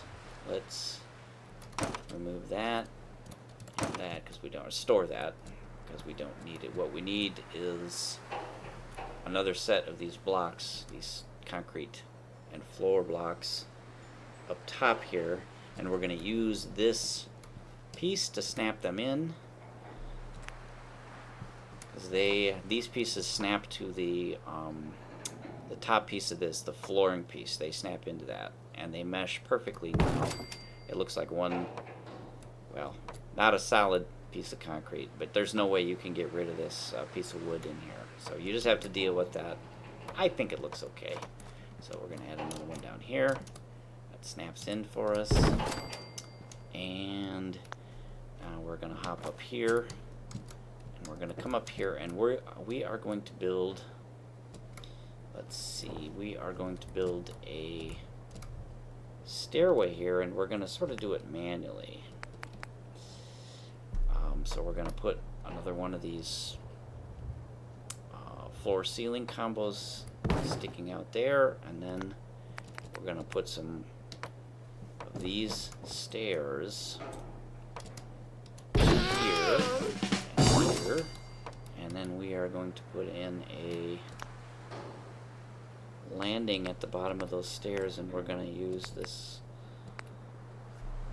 floor and concrete pillar deal, and there you see it snapped into the bottom of those two stairway pieces. So we're going to do that, and then we need to get we need to have stairs going down from this piece, so let's push the stairway out until it goes far enough that it snaps in, and snap a piece in there. I don't think we can fit, yeah, we can't get that to snap in, so what we will do is we're going to use this shack balcony railing there to sort of fill in that gap, and now we have a path that where people can walk through. You know what? Let's remove those stairs. Let's put another one of those balcony deals in. So now we have two of them there. They act as sort of a guardrail. And these are our stairs up into here. We can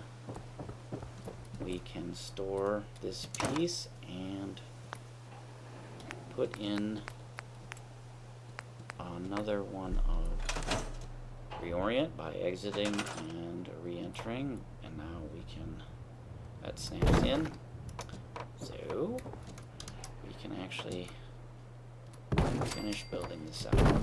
Since we've got plenty of 5,600 wood, 1,400 steel, we can build a considerable number of these pieces. Alright, so this level is actually going to be our shops. So the next level up is going to be where the beds go. And to get up there, I'm going to put in two of these guys. One in each of the corners there. And we're going to go down here. And we're going to put one in here. And while we're down here, let us snap in. Let's get the stairway piece. Let's snap that guy. And let's go down and again use the Is this oriented correctly? Yes, it is. Let's use the bottom floor of that piece to snap these guys in place. There we go. Let's get back up here. Let's store that because we'll need it again later. Let us put in, this is the shack upper floor piece, put that in. And we are going to build a stairway, double stairway down just like we did at that end, and it's going to be kitty corner there. So we put that floor piece in. Let's get our stairs out. Let's get them rotated to the proper angle. Snap them in. And now we need the landing piece, but not just the plain floor. We need the concrete pillar one, so we're going to slide down till it snaps in, and then we're going to add stairs all the way out there. Push them out till they snap in, and let's see, can we get these guys to snap in here? Yes. Push them out, and they will eventually snap in. And we leveled up again, level 4, which according to my chart, let's get our Pip-Boy up. Level 4, so we got concentrated fire on level 3. Level 4 is sneak 1, and let's find our sneak. Here is our sneak. And so as a sneak VATS pistol build, our first order of business is to be as sneaky as possible so nobody spots us. That way we will get our sneak attacks in, and they won't be able to, if they don't know we're there, they can't beat us up. So 1 point in there, and while I am talking about it, if you are building something similar to this and you're trying to follow along with what I'm doing, and your building happens to be closer to this building here, you may find yourself in a situation where you can't get these stair pieces here to snap in because the bottom of the stairway is intersecting with the plane that is this house, and it will refuse to let you build the stairway if that bottom of this stairway, which is underground, protrudes into this plane here, this vertical plane that is the front edge of this house. In which case, what you can do is you can do like I did on the other side. You can put up those, you just snap in some balcony pieces here, or depending on how high it is, you can actually use a different stair piece. Now mine are going to be too tall. Let's temporarily store this, and let's go up in here and let's look at these guys. You could snap these in. They don't look good in mine because they're off the ground. It looks silly, but you could use them. You can also use these pieces, which are shorter and therefore will easily snap in. However, I don't like them aesthetically because they're too narrow, in my opinion. I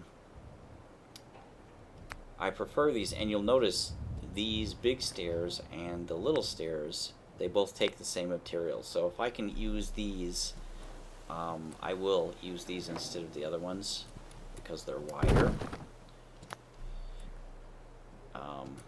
So yeah, you have to kind of play with it, and you'll come up with your own schemes of how you want to build stuff.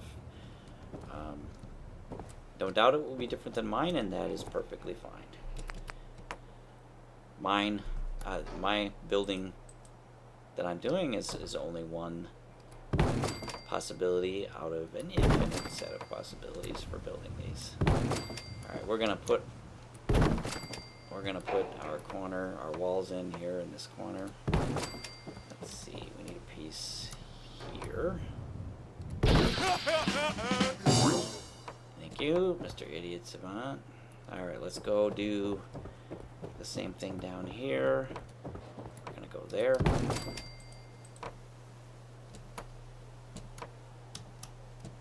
Wow, it is really working my nerves, man. You're working my nerves, boy. There we go. It tries to be helpful with the snapping in, but sometimes it can really be annoying. There. And there. Alright, that defines our corners. Like I said, this level is going to be shops. Let's put in the floor for our bed level. This is the piece we want, but it's at the wrong rotation. Let's exit and re-enter. It'll be oriented the way we want. Snap it in. Snap it in. Snap it in. Snap. There we go. Let's go do the same thing down here. Get all these pieces in. There we go. There we go. There. And there. And I'm gonna build this one all the way down. Because this is going to be the floor for an entire row of beds that I'm about to build. Let's go up one level. And let's define our corners. And on this one, even though this looks like we should put some walls out here, that actually is just functioning as our ceiling for those stairways. So we're going to go there, and then we are going to snap this guy in. You might have to play with that because it tries to be helpful, but just play with it a little bit. You'll get it to snap in the orientation that you want. Let's go there, and let's go there. So that defines our corners. Let's build the wall. You can't put a piece here. I mean, you can, but you shouldn't, because that's where you need an opening there for the stairs. There, there, there. We're getting. Oh man, we are just kicking ass with this idiot savant business here. Here.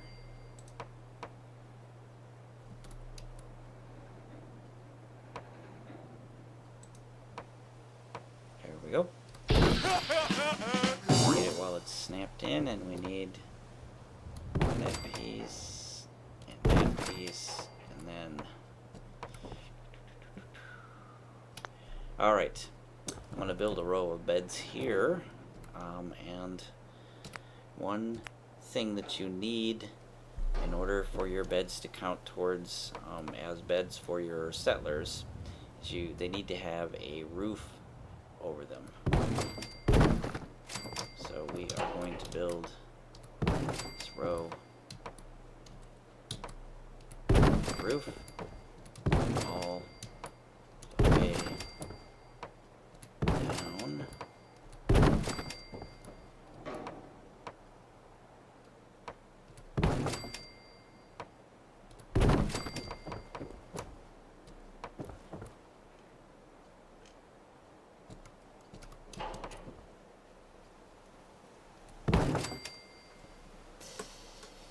Alright, let's go ahead and let's put in our row of beds, and we are going to start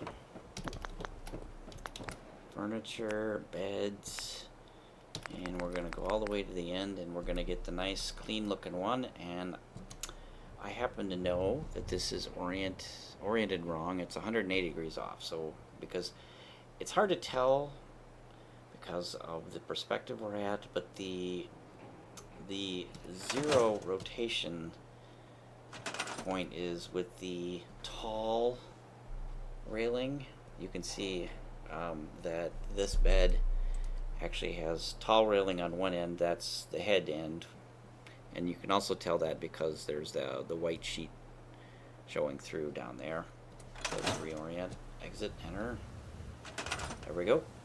So the tall railing is at the far end. So if we oriented this so that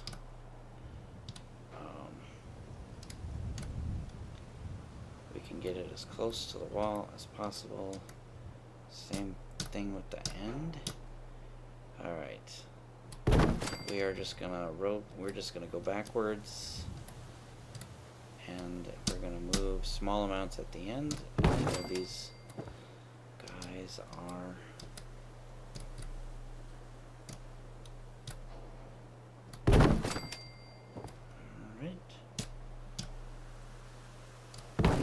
Alright, we have placed 4 beds. Let's keep going.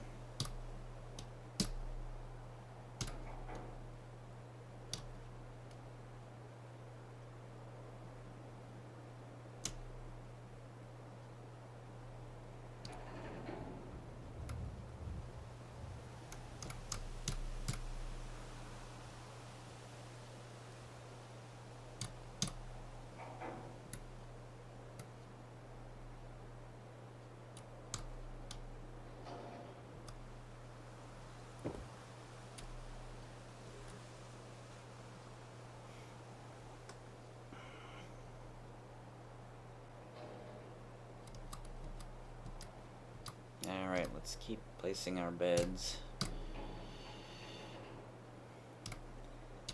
And I'm getting a little sleepy, which is why I'm like randomly rotating at weird angles.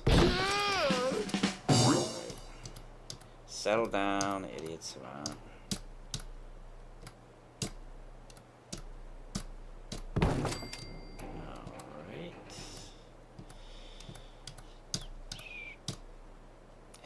Ever so slowly sliding away from the wall as I back up, so I scooch close to the wall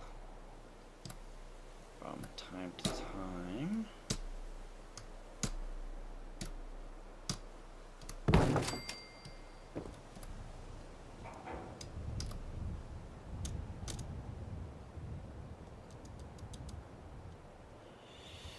Oh, there I did it again. Let's see. You shouldn't build when you're tired. You shouldn't game when you're tired, because who knows what you're gonna do. Alright, I'm gonna slide this guy, get him into place there, and we are now standing next to the opening where the stairs come up, so I'm actually going to spin around, and we are going to put a bed. I'm going to wedge him into this corner here.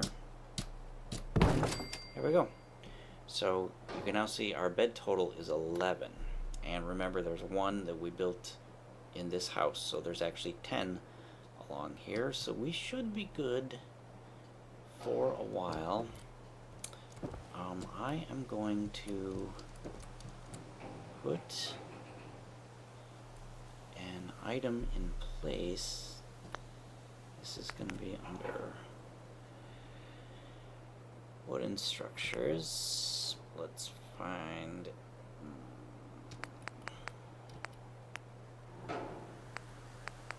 fifth one that snaps in, and put in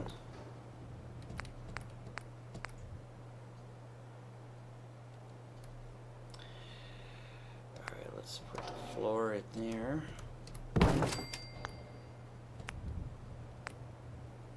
We're gonna put this guy here.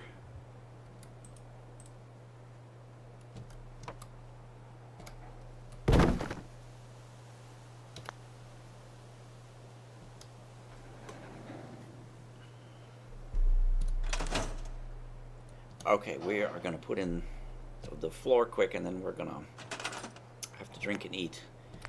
As you can see, we're getting pretty hungry and thirsty. Okay. already started on this floor. Let's... These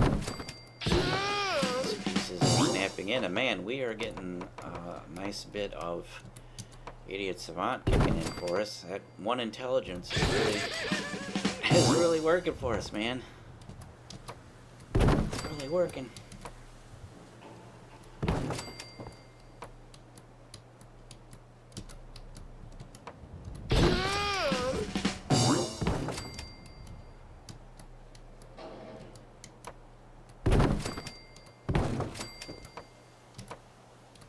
Alright, I think that is our complete roof. 1, 2, 3, 4, 5, 6, 7, 8. Okay, we're 3 by 8 square. And this deck up here is actually my defense deck. So this entire deck, perimeter of this deck, will be filled eventually with heavy machine gun turrets, which I cannot build yet because it requires rank 1 of gun nut, which I do not have, and I will actually get that. Looking at my chart, my spreadsheet, I see that that is slated for level 10. So when we hit level 10, we will have this. Now, currently, I can build these guys, but I am not going to build this now because there is an important thing that I want to build. If we go into power and miscellaneous, and then all the way to the end, this thing is part of one of the DLCs. I'm not sure which one it is. It's not, I don't think it's Far Harbor. I don't remember, because I think Far Harbor is a little boat. Any case, we want to build this decontamination arch because you can see there at the top center of the screen it says clears radiation damage when powered. And this is going to be awesome for us because we don't have to take Radaway if we have this thing in our settlement. We can just walk through it and it scrubs our radiation. I don't plan on getting heavily radiated, but what I am going to be eating for food is wild mute fruit initially, and then I'm going to be eating, I'm eventually going to start a crop of mute fruit here, and they all, both wild mute fruit and domesticated mute fruit, have the same characteristics. So you can see in the bottom right corner of the Pip-Boy display, it gives you 2 rads when you eat it, and I mean that's not very much, but it will add up. So it'll be good to have the decontamination arch for us to scrub the radiation away. Another reason you don't want to take Radaways if you can avoid it is you can see there in the lower right corner, in survival difficulty, it increases your fatigue and suppresses your immune system, so it's easier for you to catch diseases, which would then, some of them would necessitate using an antibiotic, which are in very short supply. Eventually we're going to be able to build these at the chem station, but we can't for quite a while, so we're dependent on buying them from various vendors, and they don't always have them. They're actually kind of rare. So I'm going to save this as long as I possibly can in hopes that I find some more and build up a little bit of a stash. So anyway, that's why I'm going to avoid taking Radaway. And I'm not going to build any defenses right now since we don't currently have a great need for them. But I am going to... From down here, I am going to eat 1 mute fruit and 1 wild mute fruit, and I'm going to eat 1 of my grilled rad roaches. Oh. We actually need another one. Do I have any other food without... Well, let's look in our workshop under aid. Oh my goodness, look at all this purified water. Oh, right. I put in a bunch of water purifiers. So yeah, this is going to build up. Let's grab those out and let's move them into our purified water storage. Carry 10, so move 43 in there. I do not have any other non-irradiated food. I don't want to eat any of those, so I'm gonna drink. I'm going to sleep. Drink twice, I guess. Alright, I'm now going to sleep.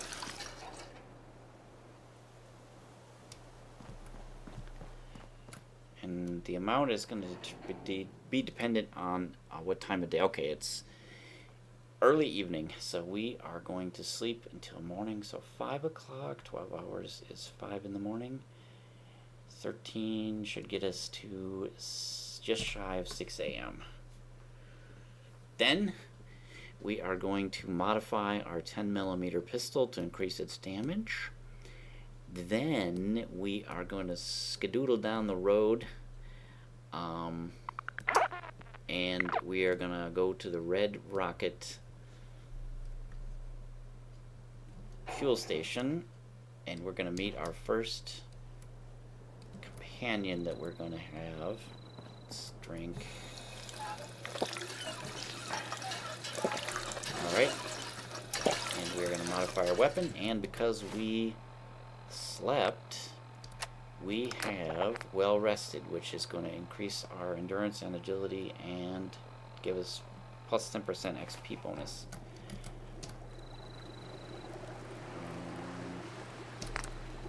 Standard receiver, and I think we can build a hardened receiver.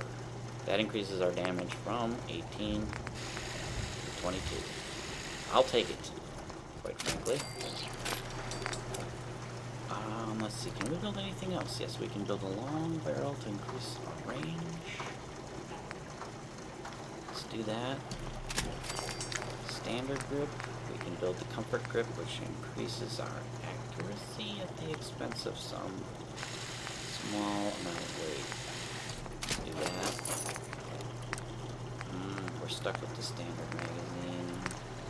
Ah, reflex sight. This is going to be big. This is awesome. Put that on there.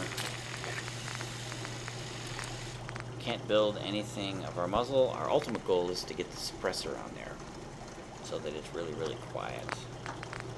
Let's put the army paint on. And let's rename it. Tactical Hardened. See, we used to have two 10mm pistols, but because we added those items, this one is now, the name has been changed. But we're going to rename it completely, and we are going to call it the Millie. And I have a philosophy that Millie is life. This 10mm pistol is my favorite until we hit a little later on where we're going to pick up a legendary 10mm pistol known as I'm drawing a blank. The Deliverer. But until we get the Deliverer, the Millie pistol here is going to be our favorite weapon. And speaking of which, we are carrying extra stuff. Let's go ahead, get out of that station, and let's put some things away. Let's add this spare 10mm pistol there. Let's dump the pipe weapon, the extra one, in the workshop. Let's see. Alright, we don't have anything extra in there. Let's see what else we're carrying. Alright, weapons. This is our standard weapons layout. This is our standard apparel. I am going to dump off the Gwent brew in our alcohol and water container from the aid, and I also notice, go into the workbench, and we have these mods. We don't need to be carrying those. Let's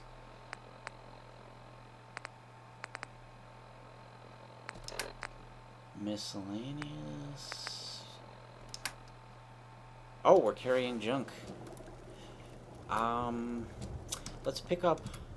Let's dump all of our junk, and then let's look in our junk for any empty bottles. We got 3 beer bottles. Do we have empty milk bottles? We do. I think those are... Oh, Gwinnett ale bottle. Let's grab that. Nuka-Cola bottle. Let's grab those 3.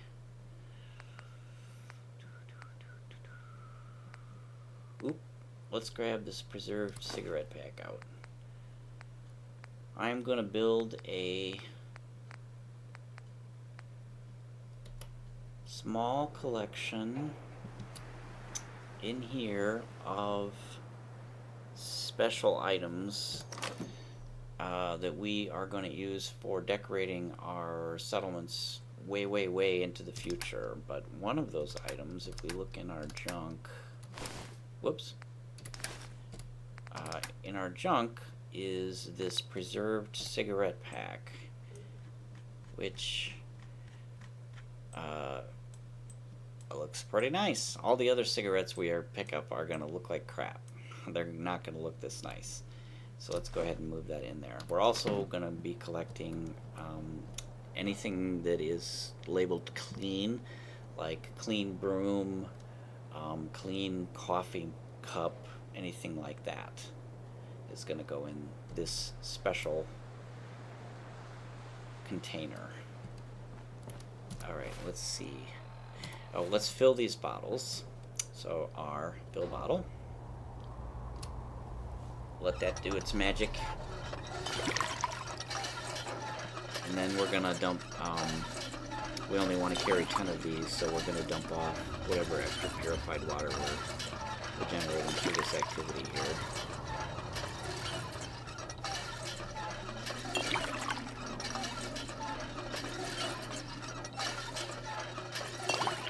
Look at our guy work out there. His right arm is gonna get really big.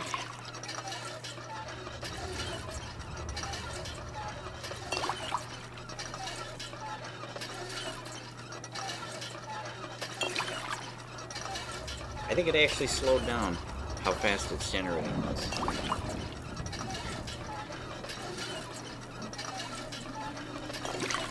Wow.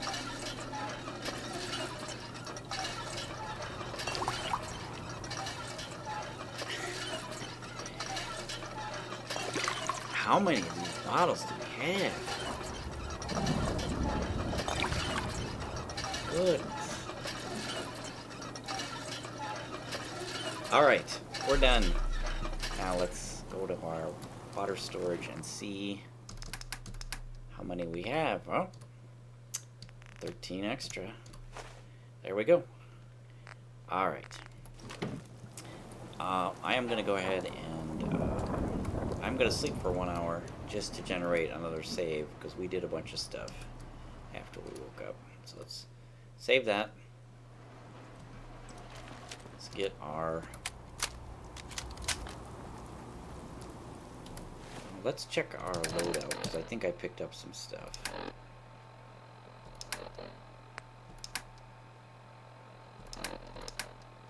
Ammo.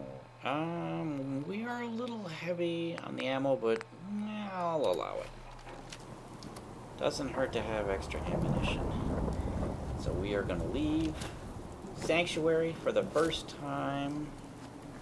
Did I see it? Nope. I thought I saw a gourd. It's not, it's just grass. At a funny angle. Alright. When we leave Sanctuary, on the far side of this bridge, we're going to come across a dead raider and his dog.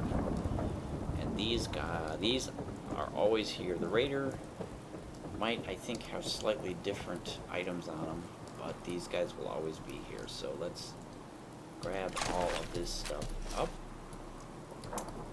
Grab the dog meat and the tire iron that you could, I don't know, that was kind of hard to see. Sometimes it's sticking in the dog. And let's also jump up here, because there is a duffel bag right there next to this Minuteman statue. 308 rounds and pipe bolt action rifle. That is excellent, because we are going to shortly be traveling to Concord, 2 specific houses, one of which is going to have a pipe bolt action sniper rifle, which uses that 308 ammo. There is our first companion Dogmeat. Let's go ahead, go over there, meet him. We'll also get discovery. Yes, we have not discovered Red Rocket yet, because we haven't been anywhere near her. Here. Let's put our 10mm pistol on, because shortly after we encounter Dogmeat, we'll have some mole rats pop out, like 4 or 5 of them. Hey, boy. What are you doing out here all by yourself? Talk to the dog. You want to come with me, pal? All right. Okay, then. Let's get ourselves into here. I'm going to crouch down, which should cause Dogmeat to come up. Now, these mole rats are going to pop up, and I am actually going to have Dogmeat. Oh, where'd he go? Dogmeat, where are you at? Dogmeat, get in here. And don't open the door. Oh, Dogmeat. God damn it, Dogmeat, get in here. Yo, psst. Here. Go over there. No, don't go outside. Damn it. Dogmeat, come here. Oh, that's so annoying. Dogmeat, get in here. Dogmeat.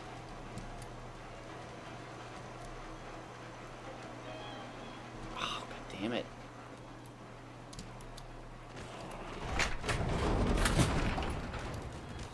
Psst. Stay there. And I hear the mole rats just pop up. They will come in here. Dogmeat, I told you to stay. Stay. Hey. Well, that apparently is his version of staying.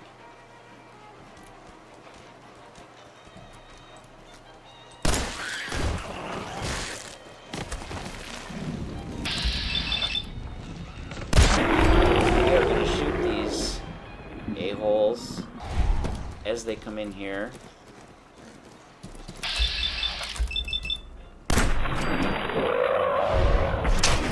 Getting nice experience for this.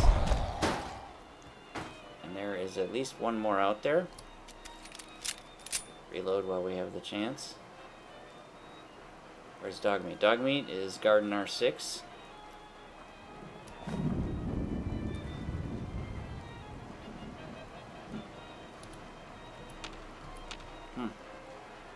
I'm tapping the VATS key, which on the CSQ. All right, there he is. He's gonna come in.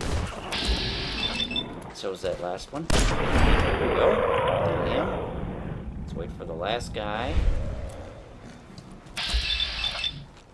There you go. I believe that's all of them. Nice. I one-shotted each of those. So it was very helpful to modify our gun to do a little more damage, because in some playthroughs that I've done, I forgot to do that before leaving Sanctuary. And I had to shoot some of these mole rats twice. So this is kind of awesome. Alright, let's gather up all the loots from these nasty old mole rats. Hey. Tell Dogmeat to follow us. Let's go. And let's see.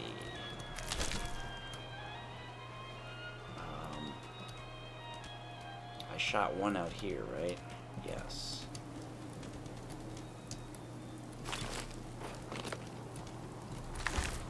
Alright. Alright, buddy.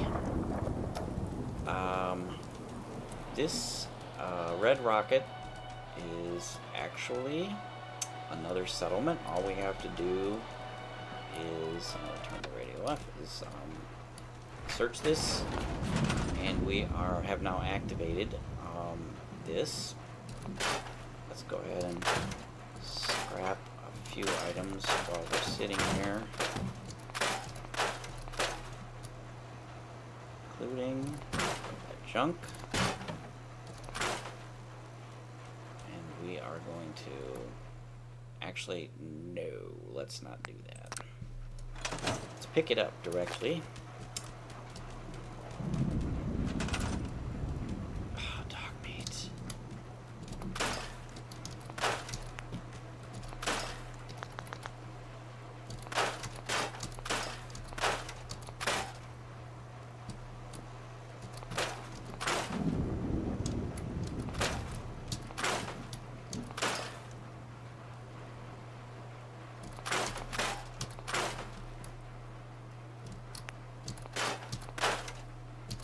I would like to build a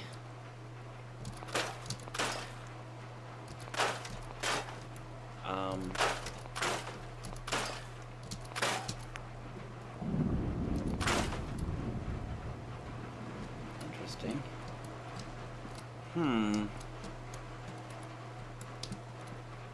I would like to build a water pump, but I'm pretty sure we go to resources, water, we have enough concrete to build one. This is excellent. There are some playthroughs I've done where I had no concrete here, even after I scrapped everything. So I had to bring some, oh, that's weird. That's popping in and out like that. I had to remember to bring concrete from Sanctuary in order to build this pump. So I'm going to build this water pump. That's going to be useful later on.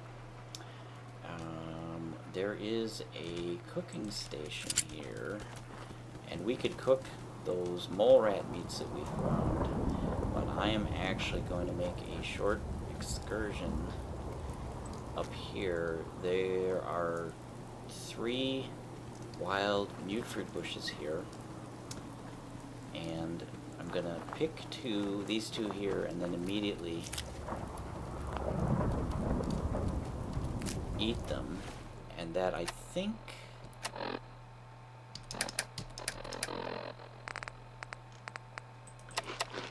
yes, that takes care. Oh, we got to level up. Let's do that. And we are level 5. Level 5 is sneak 2. Get that in, and I am going to pick this, and then we are going to go visit the cave underneath the red rock. And actually, I'm going to cook this. I'm going to cook this mole rat meat. Let's see. What do we have? Mole rat chops. 1, 2, and what chops? All right. Now we have some food that we can eat. Bag of cement. Wow, we really are getting inundated with cement here this time. Jangles the moon monkey. That is friggin' awesome. Let's look at that.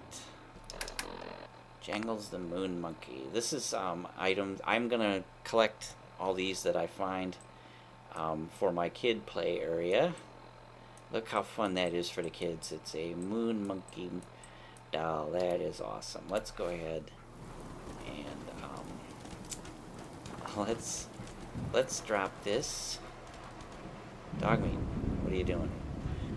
Let's build 3 containers here.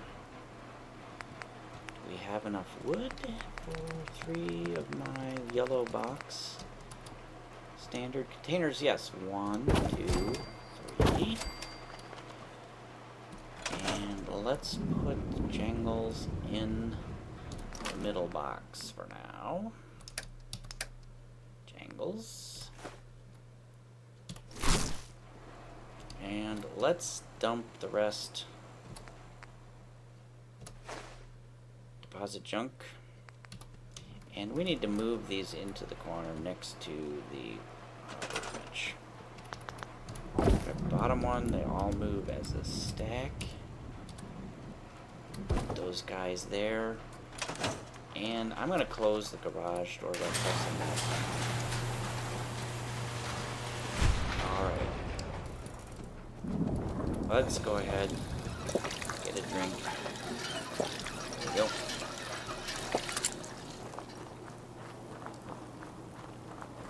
And let's get down into the cave behind and beneath the red rocket. There are a bunch of mole rats in here along with a bunch of goodies, including our black rim glasses, which is really what we're after. There are a bunch of items out here, outside. There's glowing fungus, there's brain fungus, there's these items. We are going to wait and collect those on our way out. Where did Dogmeat go? Dogmeat. Alright, let's do one thing first. Let's grab another mute fruit, wild mute fruit here. So now we have an even number of them. Oh. Now we're back to odd. Is there any other ones hanging around? See any Dogmeat? Alright, let's go into sneak mode. Let's get in this house because there is a special item here. This is part of the backpacks of the Commonwealth mod. And this is the lowest level backpack that you can find, the Postman's Mailbag. You will find these in numerous places, and you'll also find them on enemies like raiders that you kill. I'm going to go ahead and pick that up. Perfect. I'm going to leave these newspapers for the time being. There's a baseball bat. And I'm going to put on I'm going to wear that. So you'll notice right now our carry weight is 95. I'm going to wear that. 105. Nice.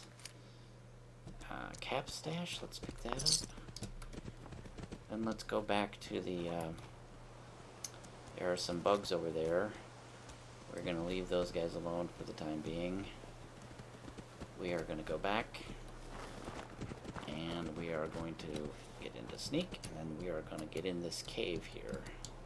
Mole rat den. Can you guess what's in here?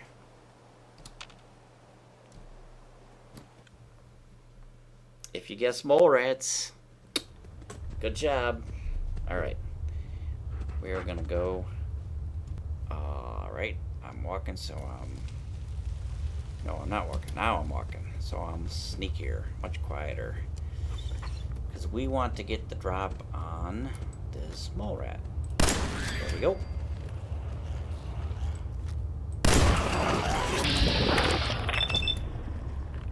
There we go. Hopefully we got him before he bit us.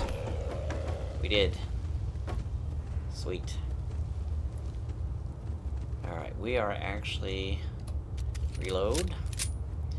We are going to leave that along with these fungus things. We're going to leave those to get on our way out. I'm going to sneak, sneak, sneak. And actually, I don't think I need to at this point because there is only one mole rat left, and he is down this tunnel a ways. There's a room at the end. Alright, the first thing we're going to pick up, we are going to, let's see, turn off. We're going to turn on our light. We're going to stand up. And they're really hard to see, but can you see these glasses here? Those are black rim glasses, which give +1 charisma. So that's now part of our charisma gear. Let's take a look at this burnt book. And that will be in miscellaneous. So here we have burnt book. And look at it weighs 1, but it has 0 value. So this is a horrible thing to pick up. Never pick up burnt books or burnt textbooks. On the other hand, let's look at Folder here, Mr. Folder. It has 0 weight, but a value of 1. So always pick up folders and burnt magazines, burnt trade magazines, and burnt comic books of all stripes, because those items, all of those items have weight 0, value 1. You can carry an infinite number of these, and not all merchants will purchase these, but a number of them will. So always pick up these items, because you can there's no penalty for carrying them, and you can sell them for a single cap, which is great. They have an infinite value to weight ratio, whereas these have 0 value to weight. So we're going to drop that burnt book. We don't want it. We turn off our light, get sneak back on, and we are going to, for the time being, we are going to go kill the last dude. Then we'll loot everything. Alright, I'm going to get my sneak on, because he is back here around this corner, and it's usually something more tough than a plain mole rat. It's usually like a rabid mole rat or a glowing mole rat or something. And we are going to rabbit. Told you. We are gonna go for a bunch of torso shots. And there you go. And there we go. And there we go. Got him. All right. Took 3 shots. But we're all set. We've cleared this area out. There's no more enemies in here. So let's go ahead and loot. Brain fungus, Braxo cleaner, brain fungus, glowing fungus, and brain fungus are used in the manufacture of chems. So these are good things to pick up. Oil can, coffee mug. There's a wrench kind of hiding there. Glowing fungus. Let's grab these items. Hey there, Dogmeat. What's up, buddy? And we are going to break into the safe for some experience. There we go. Got it. Frag mine, stealth boy. Interesting items, but not something I'm terribly excited about. Brain fungus.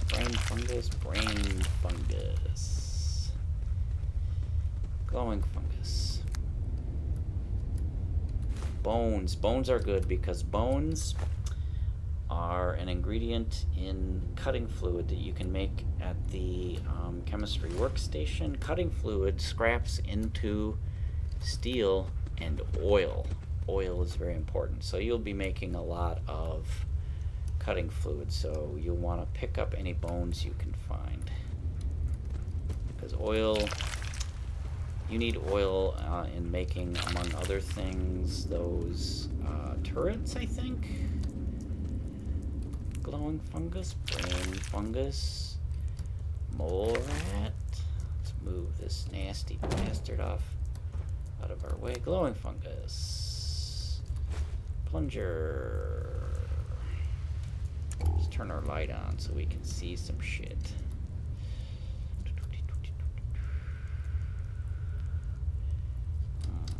I'm not seeing anything here. Brain fungus. Sometimes you have to get the angle right. Brain fungus, wrench, brain fungus, mole rat, innards. Empty bottles and full bottles, but mostly empty bottles. Let's go ahead and grab all of those. We can fill them with water. Did we pick up the glowing fungus? I think we did.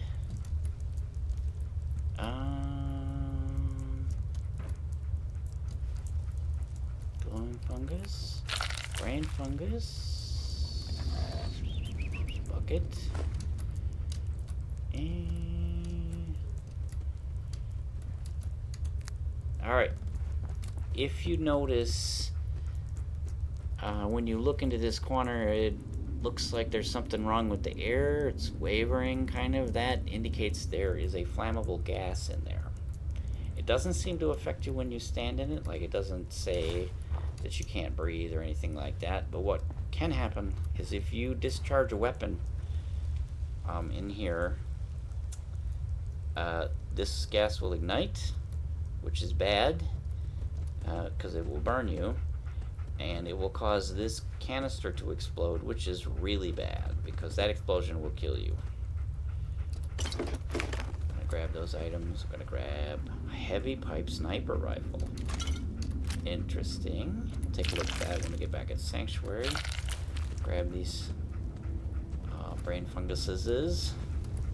Brain fungi. Let's trade. Dogmeat, let's trade. I must be getting kind of full by now. Brain fungus, brain fungus. Dogmeat. Hey. Trade. Dogmeat is willing to carry stuff for us. We're not using those. We're not using those at the moment. Give Dogmeat all of our extra crap.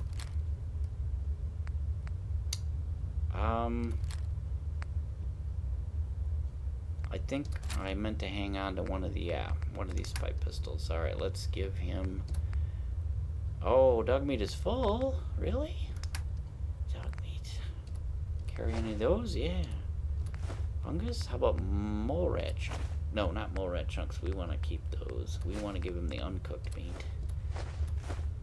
How about Nuka-Colas? How about squirrel bits?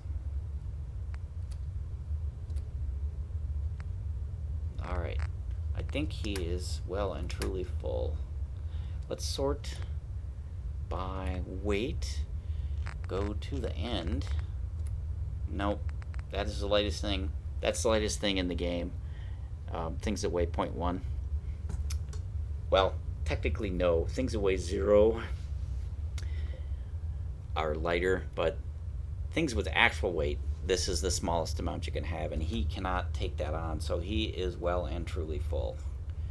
So we have a little bit of carry capacity now. Let's pick these funguses.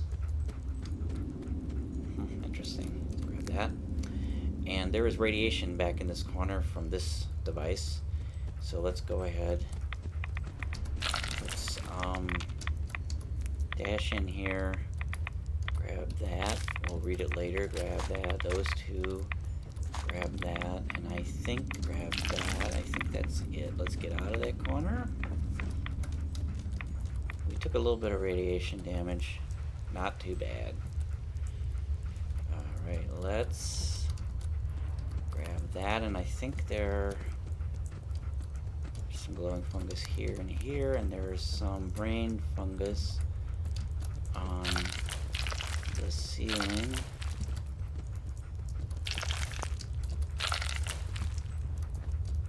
I think we previously picked these up.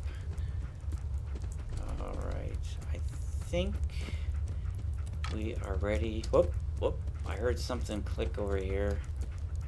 Oh, it was this bone. Let's grab that femur. Let's move this mole rat out of the way in case there's something else down here. Alright, I don't think there is. Okay, we are ready to exit this facility.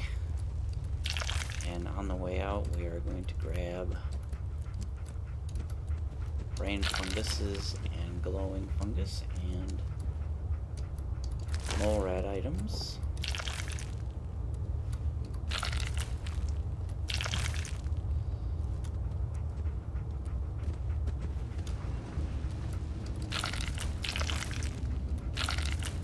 Alright, that's it. Turn off our light. Get our sneak on in case anything's waiting to ambush us. Let's get a drink of our water. There we we go. Alright, if you remember, there are some items here. Let's pick everything up that we can carry. There are also glowing fungus, 3, and brain fungus, and some tools. What are we looking at for weight? Oh, we've got enough capacity to pick that up. And I'm gonna go ahead and carry this box with us up the hill here, and I am going to press and hold the R key, and then we can throw it up there. What? Dogmeat, what's going on? What are you doing? What'd you find? Dogmeat is excited about something. What are you doing, Dogmeat?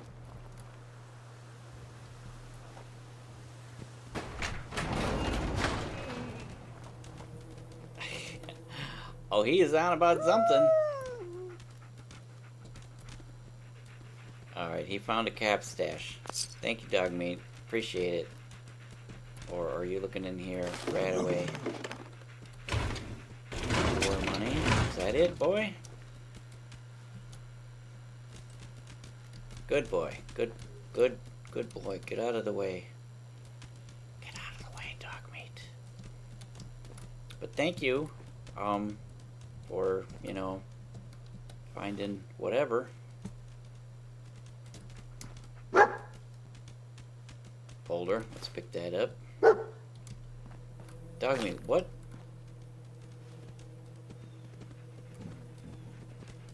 He brought me something. What'd you bring? Oh, you brought...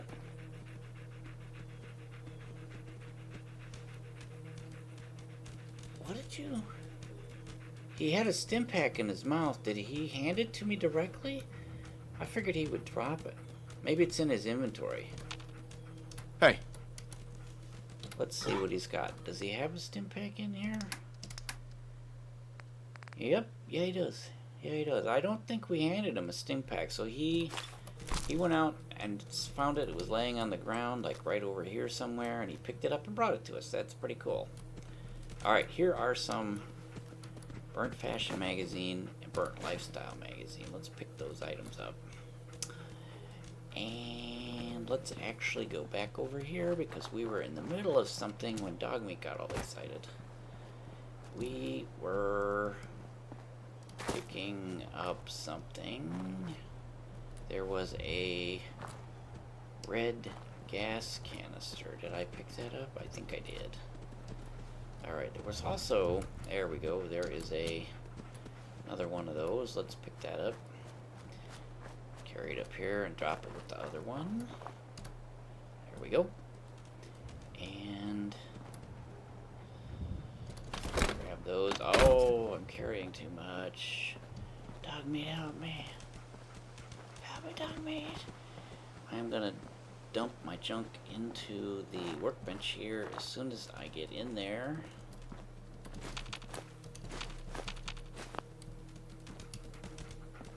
Oh, get out of the way, Dogmeat. There we go. Our store all junk. Now we're under our weight. Let us look and see if we can find anything that has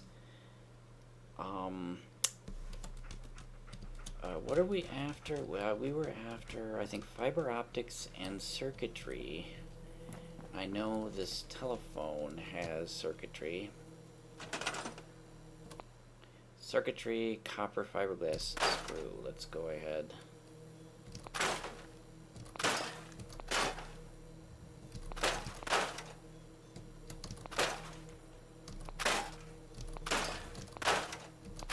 Can't delete these tables or scrap these tables, which is too bad.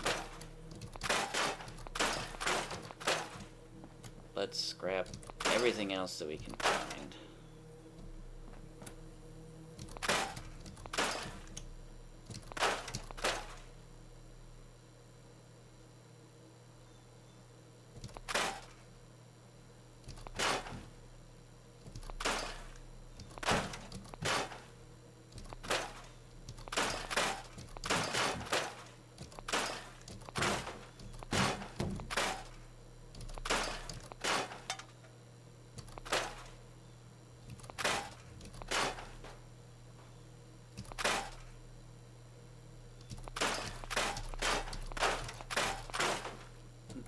Neaten things up a bit.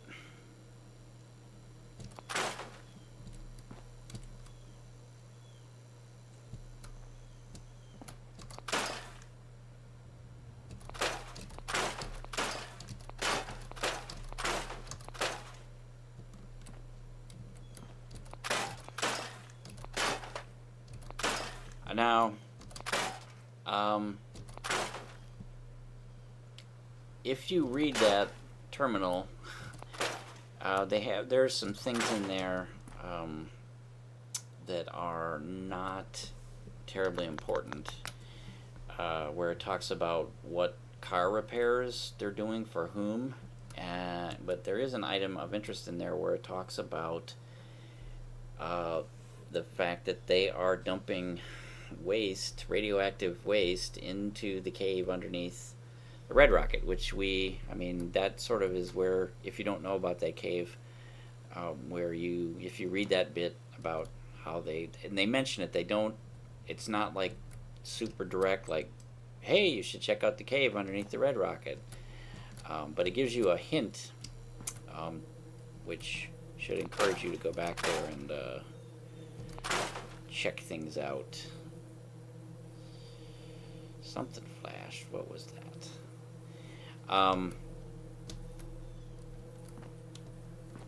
And of course, it makes the Trash Busters Award that we found down there, which basically these guys won that award because they disposed of their radioactive waste. Now, unknowns to the people that we presume that gave them the award, they were just dumping it disposing of it in that cave underneath the Red Rocket, which they are not supposed to do. That's not the way they're supposed to do it, man. But what can you do? They're lying and cheating and winning awards for it.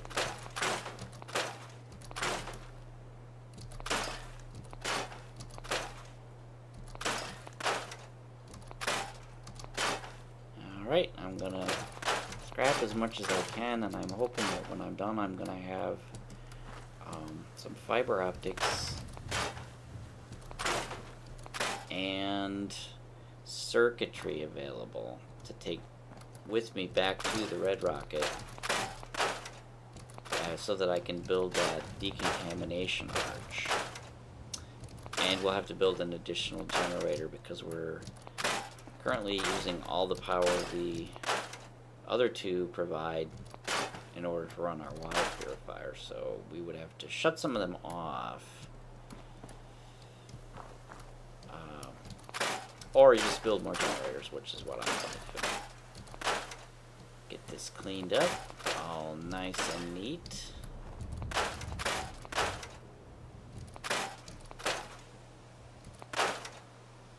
Well, neater than it was. I mean, this is just horrible. These guys, trash busters my ass.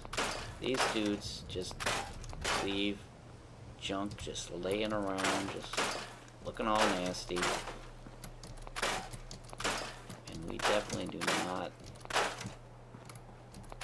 They did not deserve that Trash Busters award. That is for certain.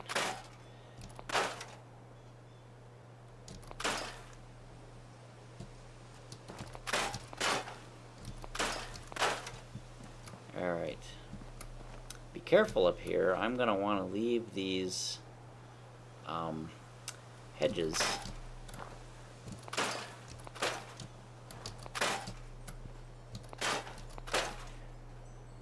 Because that sort of isolates our little area up here from the rest of the wide open, bad, old wasteland. And there we go. Get rid of those guys. Get rid of this.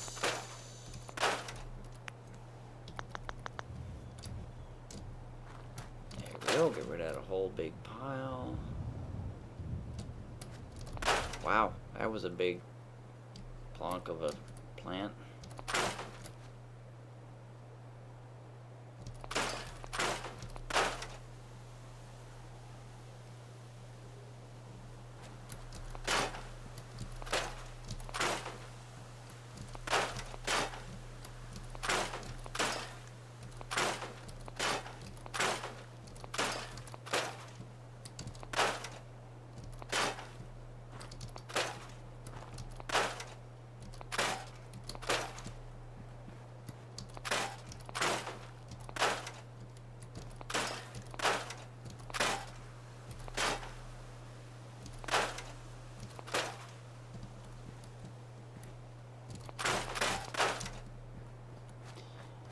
Alright, we are just about cleaned up.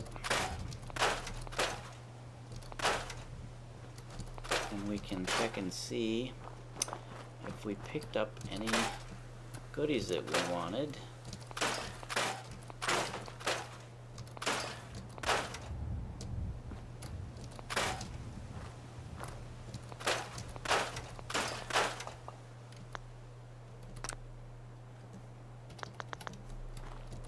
Namely,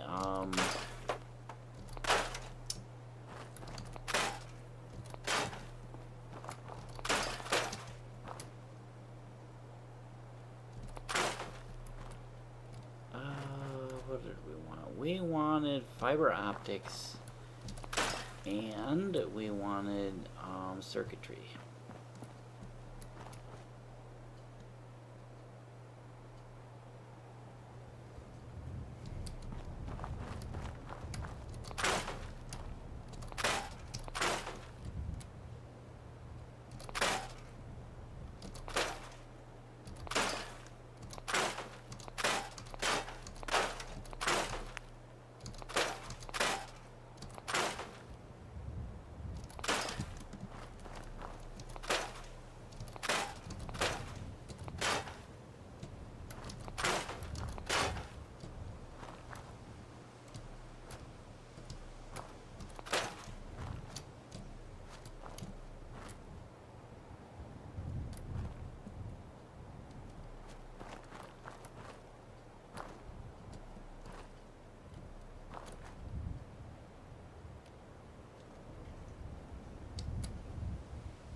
I think we're just about done cleaning this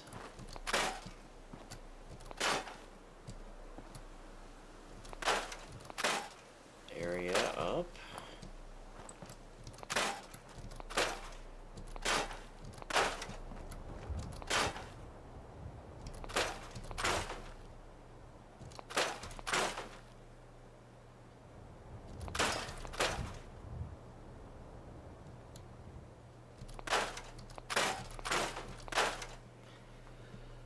Just about.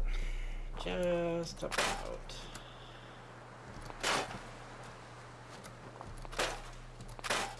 Shit's freaking out, man. Must be like super windy out here or something. Look at this stuff. It's all vibrating.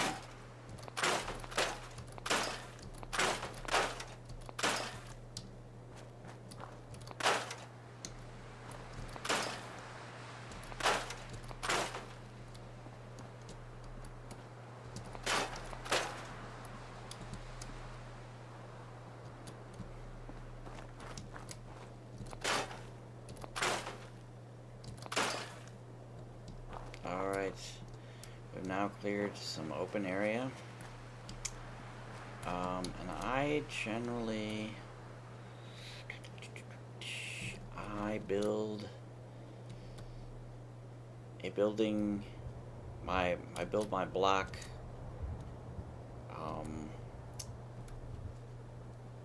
building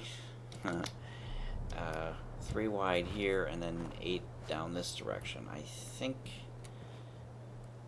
And I build it tall enough that we can plant, I raise mute fruit here usually, so I plant it down here, this is going to be underneath my bunkhouse. So I can put lights down here and other cool stuff. And I also can build in this direction.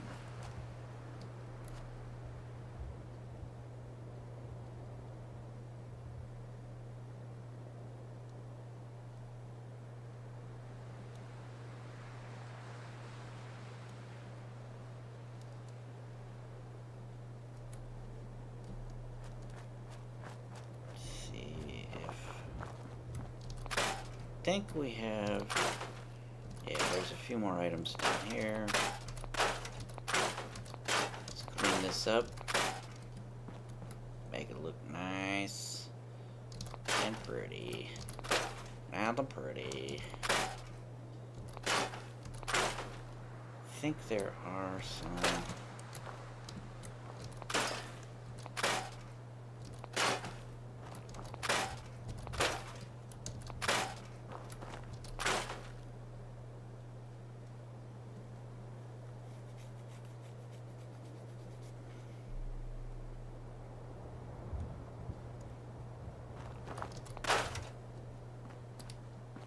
Alright, we have a few items.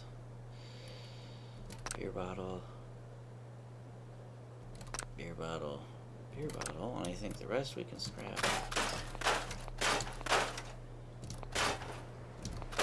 Except for the beer bottle sitting on this chair. Let's store that.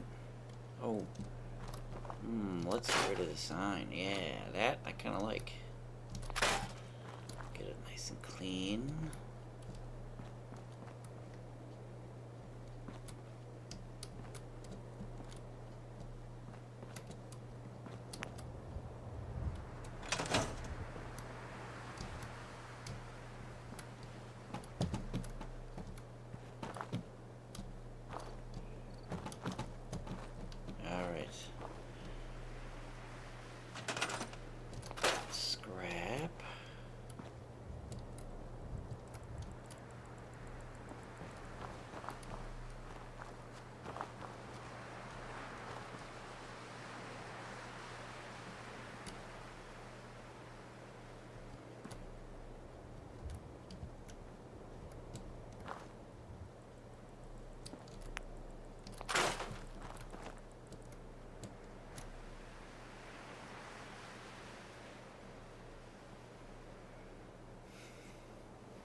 Let's see, what did we have?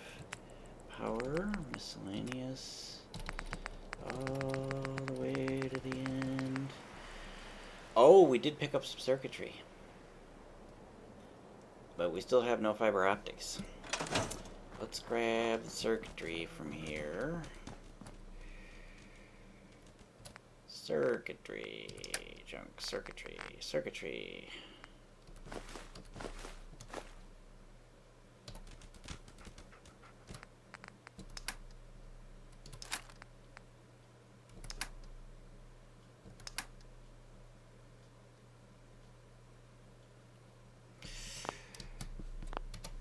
Alright, let's water, food. Alright, let's build a bed. Let's first move this guy outside. Put him, for now, let's put him, let's put him here. There, that looks okay. Hey buddy, what's up? Let's build a bed, Dogmeat, what do you say? Let's build one of the nice ones, let's get it oriented correctly. And let's put it in here next to...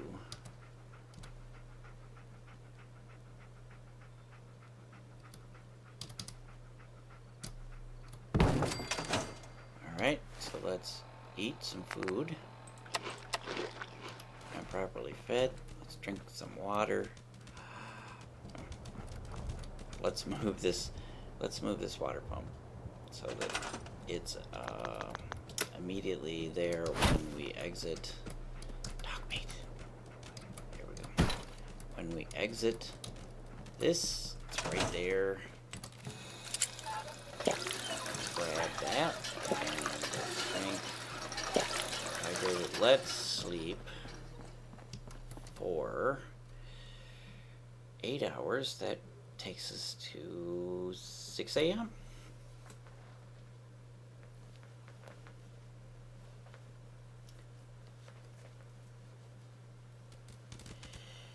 Oh, I'm ill with fatigue.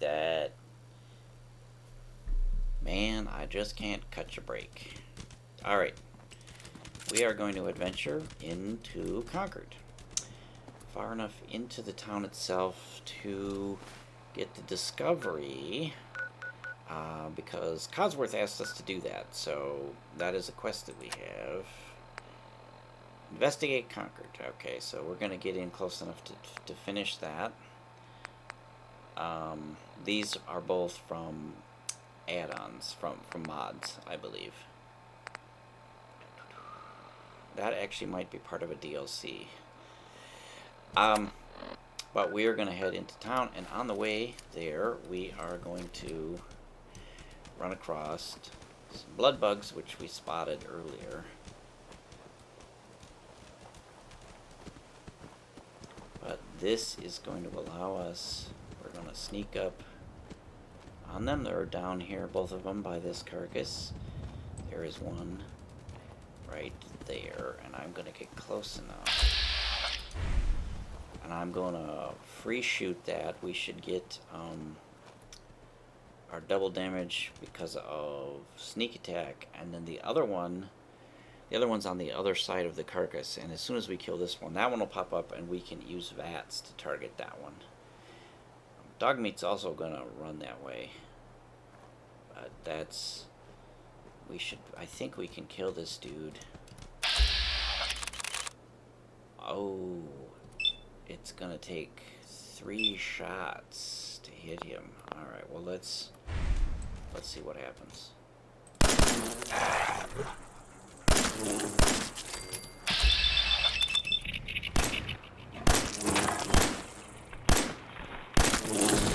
Get him. Yeah, Dogmeat bit him. There we go. And we got a kill, and we got a Idiot Savant kicked in. So let's actually... How are we doing? Oh, we're not quite halfway to level 6. Level 6 is Gunslinger 1, which increases our pistol damage by 20%.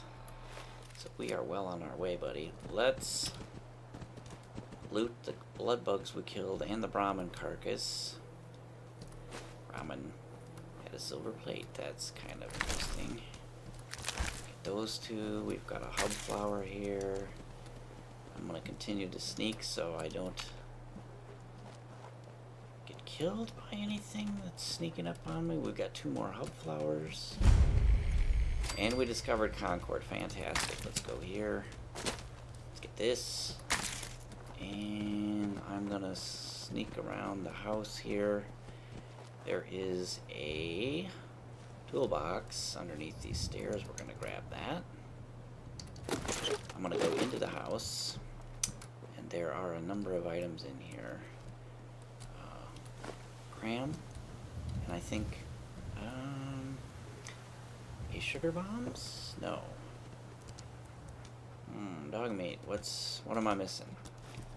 Oh, cap stash. And there is a safe, which I think we can pick, and bobby pins and a dress.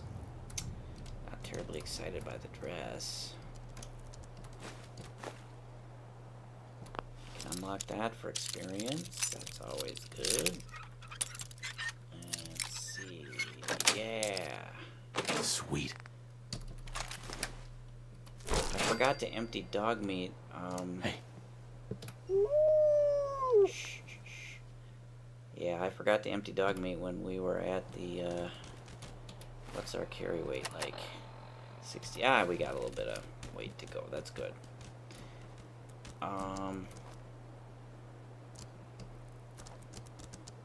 Is there a way to get up there? Oh, there's the sugar bombs. I knew there were sugar bombs. I wonder if there's anything on this upper floor. There's no stairs in here, so we can't get up there, but there might actually be something up there on that floor.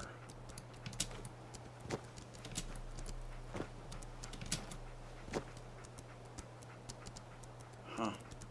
I am not seeing anything, but outside of power armor with a jetpack, which I think we might be able to get up there with that. I don't know that there's anything up there.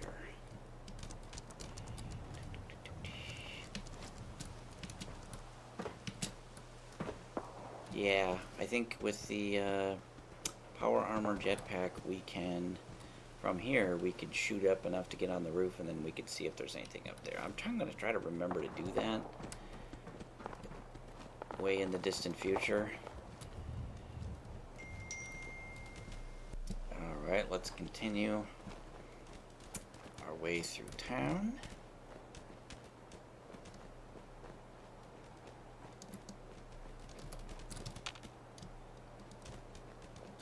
We're gonna continue to skirt the outside of town, and we're headed for the house on the edge of town that has the pipe bolt action sniper rifle, and this has been there every time that I've gone to look for it. And we now hear some gunfire, and that is our buddy Preston fighting with raiders.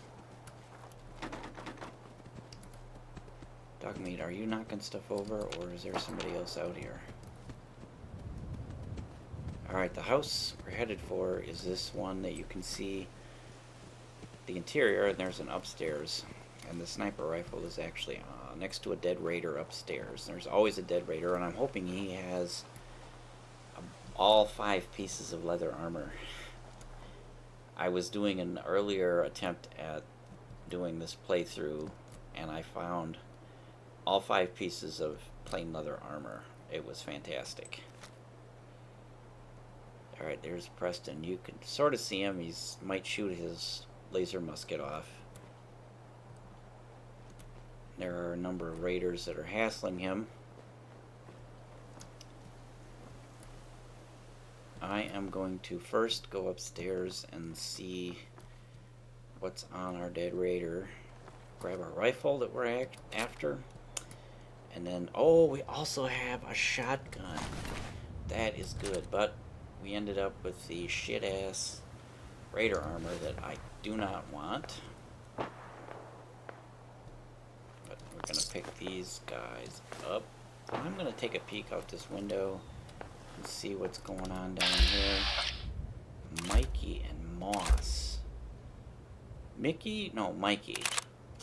I don't know if I have run into these two named people before. Interesting. I'm going to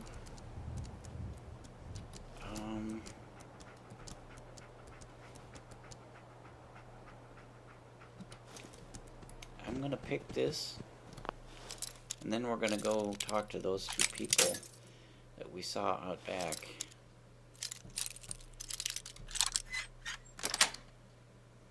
Yes. Ooh, good. More 308 rounds. Let's grab all of that stuff. We still have some carry weight, so let's check downstairs. We'll pick up these items. There is some sugar bombs down here. Sitting on an upper shelf.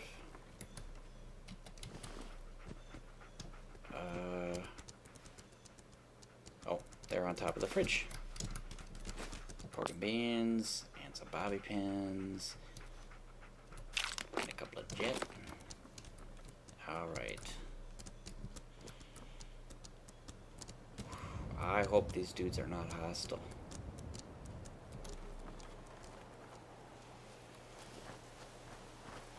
let's talk to him and Look, see what happens. I've been thinking about this for a long, long time. I know what I'm talking about here. Bullshit. You can't just put something between two pieces of bread and claim it's a sandwich. Does that mean a loaf of bread is technically a bread sandwich? Technically, yes, but you wouldn't eat it all at once like that, so it doesn't matter. How you hold it matters. Talk all you want, man. You put that piece of my alert meat between two pieces of bread. But it still ain't a sandwich. Well, what the hell would you call it then? Disgusting. That's what.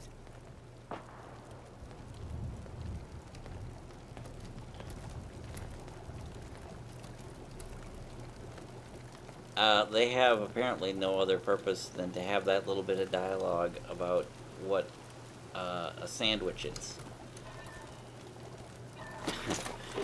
That's kind of funny. Alright, we could sleep here to create a save point if we wanted. I'm actually going to go over here. And there's a couple of dead, they're either settlers or they are scavengers. Okay, these are settlers, and... oh, good, we got another antibiotic. That is awesome. Let's take these items. 10 mil rounds and a pistol. And if we have... oh, okay, we don't have enough for the, this. Alright, we are going to fast travel back to Sanctuary.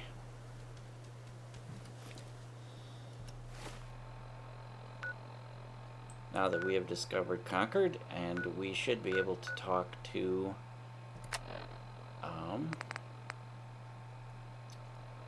that's interesting. How come that isn't finished?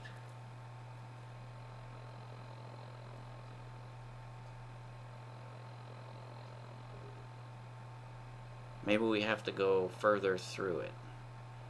Alright, I'm actually going to fast travel Concord, which will put us on the other side of town. It'll be on the Red Rocket side of town. Alright, we fast traveled to the far side of town. We're now just down the hill from the Red Rocket. Let's venture in here a little bit and see if we can't complete... whoop. Kickball. We'll get that later. Let's see if we can't complete the Investigate Concord. Because there are some raiders down here.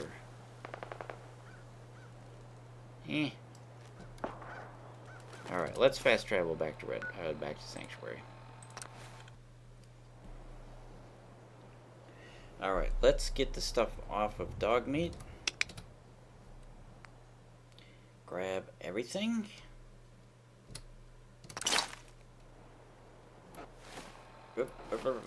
Let's dump that into the workbench. And let's dump in pipe bolt action rifle, pipe bolt action sniper rifle. Let's dump in 6 of those. Let's dump in the security baton. We're going to use the shotgun going to be our new it's going to be our new close quarters weapon. Don't need the tire iron. And let's dump the extra 10mm pistol that we found in here. And let's go see if Codsworth is happy with our progress.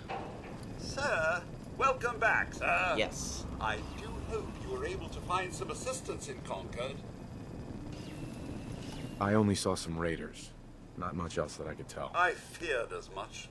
I realize that I'm no Mr. Gutsy, but if needed, I'd be honored to accompany you throughout the Commonwealth. Just say the word.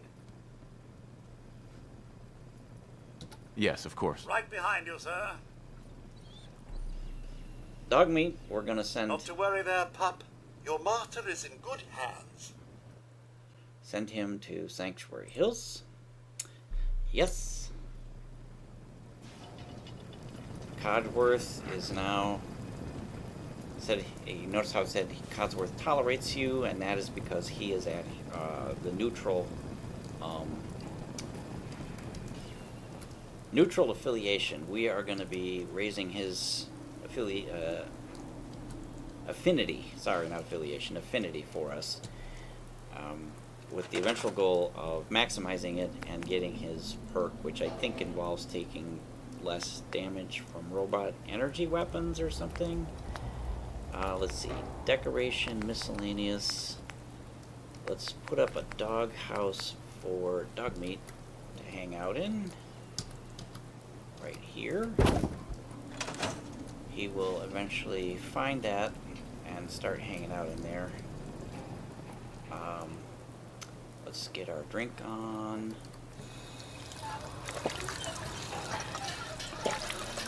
We have our mailbag. We're looking super awesome. In our army outfit and mailbag. That looks pretty good.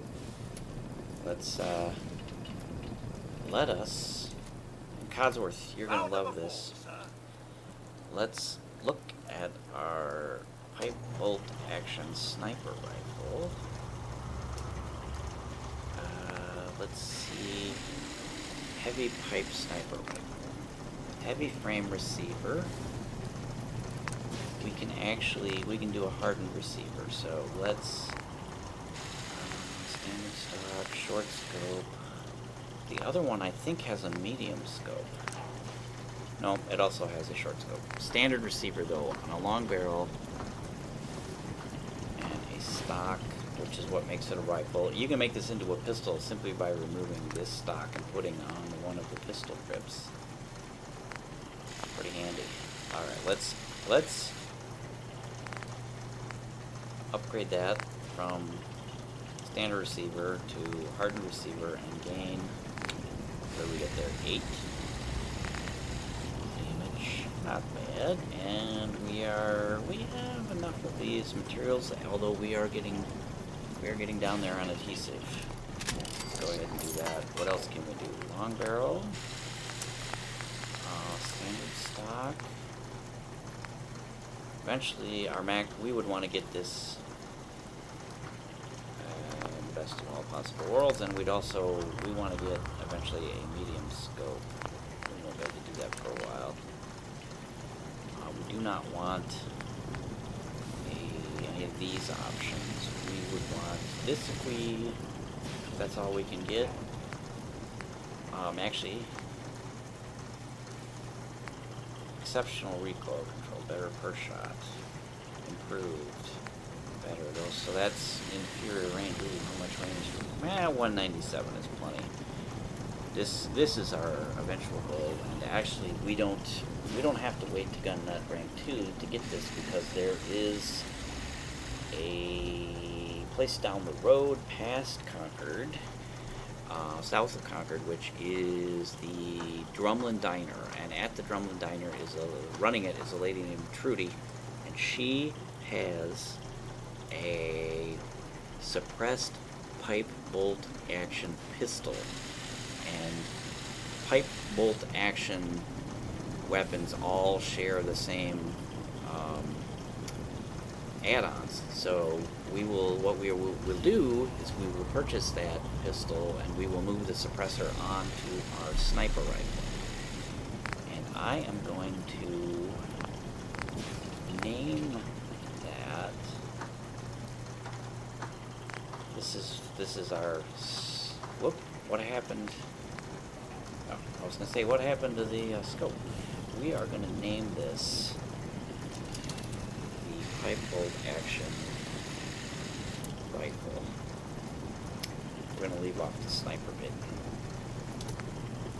I name all of the weapons that I use. I like to name them the something. So this shotgun is going to be the fuck off, because this is our short range weapon, and usually by the time something gets close enough for me to switch to this, that's what I'm thinking in my head. Fuck off! And then I shoot him with my shotgun. These we're gonna put in the pretty standard stuff. We're gonna put these 2 items. Actually, we're gonna put the pistol in there as well, in order to keep light. Oh, what am I doing? Standard receiver, I'm gonna go hardened, so we're gonna go from 45 to 56 damage on that. We only have 1 adhesive left, so I think that's all we can do. Which is good, because I think that's all we want to do at this point. Let's put into the workbench all of our pipe, and here we are going to move all of our 38 rounds, since we are no longer carrying anything that uses them.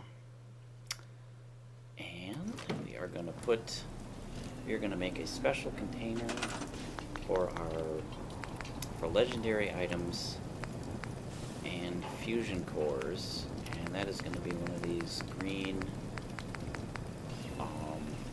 steamer trunks. Oh, buddy, get out of the way. Get out of the way. Here we go. Sir. Let's put the fusion core in there. Fusion cores are heavy. They weigh 4 pounds. What else are we carrying? Because we are super heavy at the moment. Oh, I didn't move those in there, did I?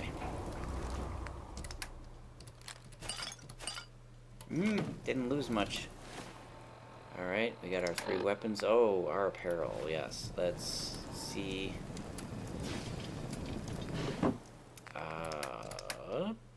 Drifter outfit, we're gonna dump that. And the red dress.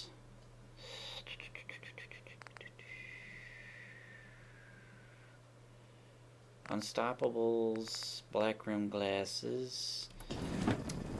Let's put in our box that holds the stuff that we're going to use for our settlers. Let's put in long johns. 60 out of 105. What else are we? Are we carrying like extra food? Yes, we are. All right. Let's check for. Let's check for extra purified water. Let's take that out. Let's put it in our purified water box. Do we have any booze? No. But we do have extra water. Alright. Ammunition, the irradiated food. Let's move our irradiated food in here. Graham. Instamash. The soda, the pork and beans, the sugar bombs, and the yum yum deviled eggs. Uncooked fruit and vegetables. Melon goes in. Mole rat meat goes in. Razor grain, squirrel bits. Keeping the wild mute fruit. Let's cook food. Let's move mole rat chunks. Mutt chops. Okay, let's put the stealth boy in here. Drug stuff. Let's move our spare antibiotic in. Let's move the brain fungus, the glowing fungus, the hug flowers, one of the jets, one of these guys. Keep the psycho, keep one each Radix and Rad away. And we're gonna carry 8 stim packs. Alright. I think we are ready to sleep.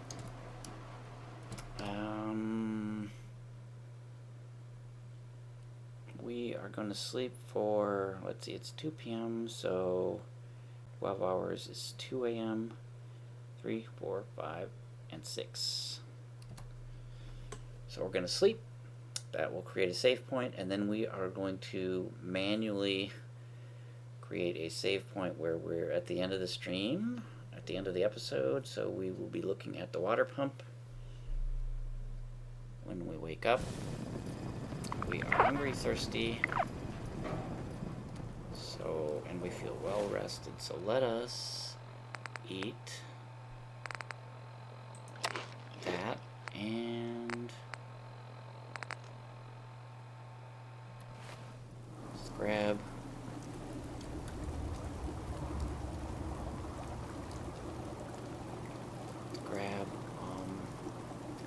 mole rat chunks. Let's see, hit points, and that's it. Oh, that increases. Let's eat this matcha. There, we are fed. Let's drink. Thinking how wonderful to get out of this infernal rage. Alright, let us create a manual save point.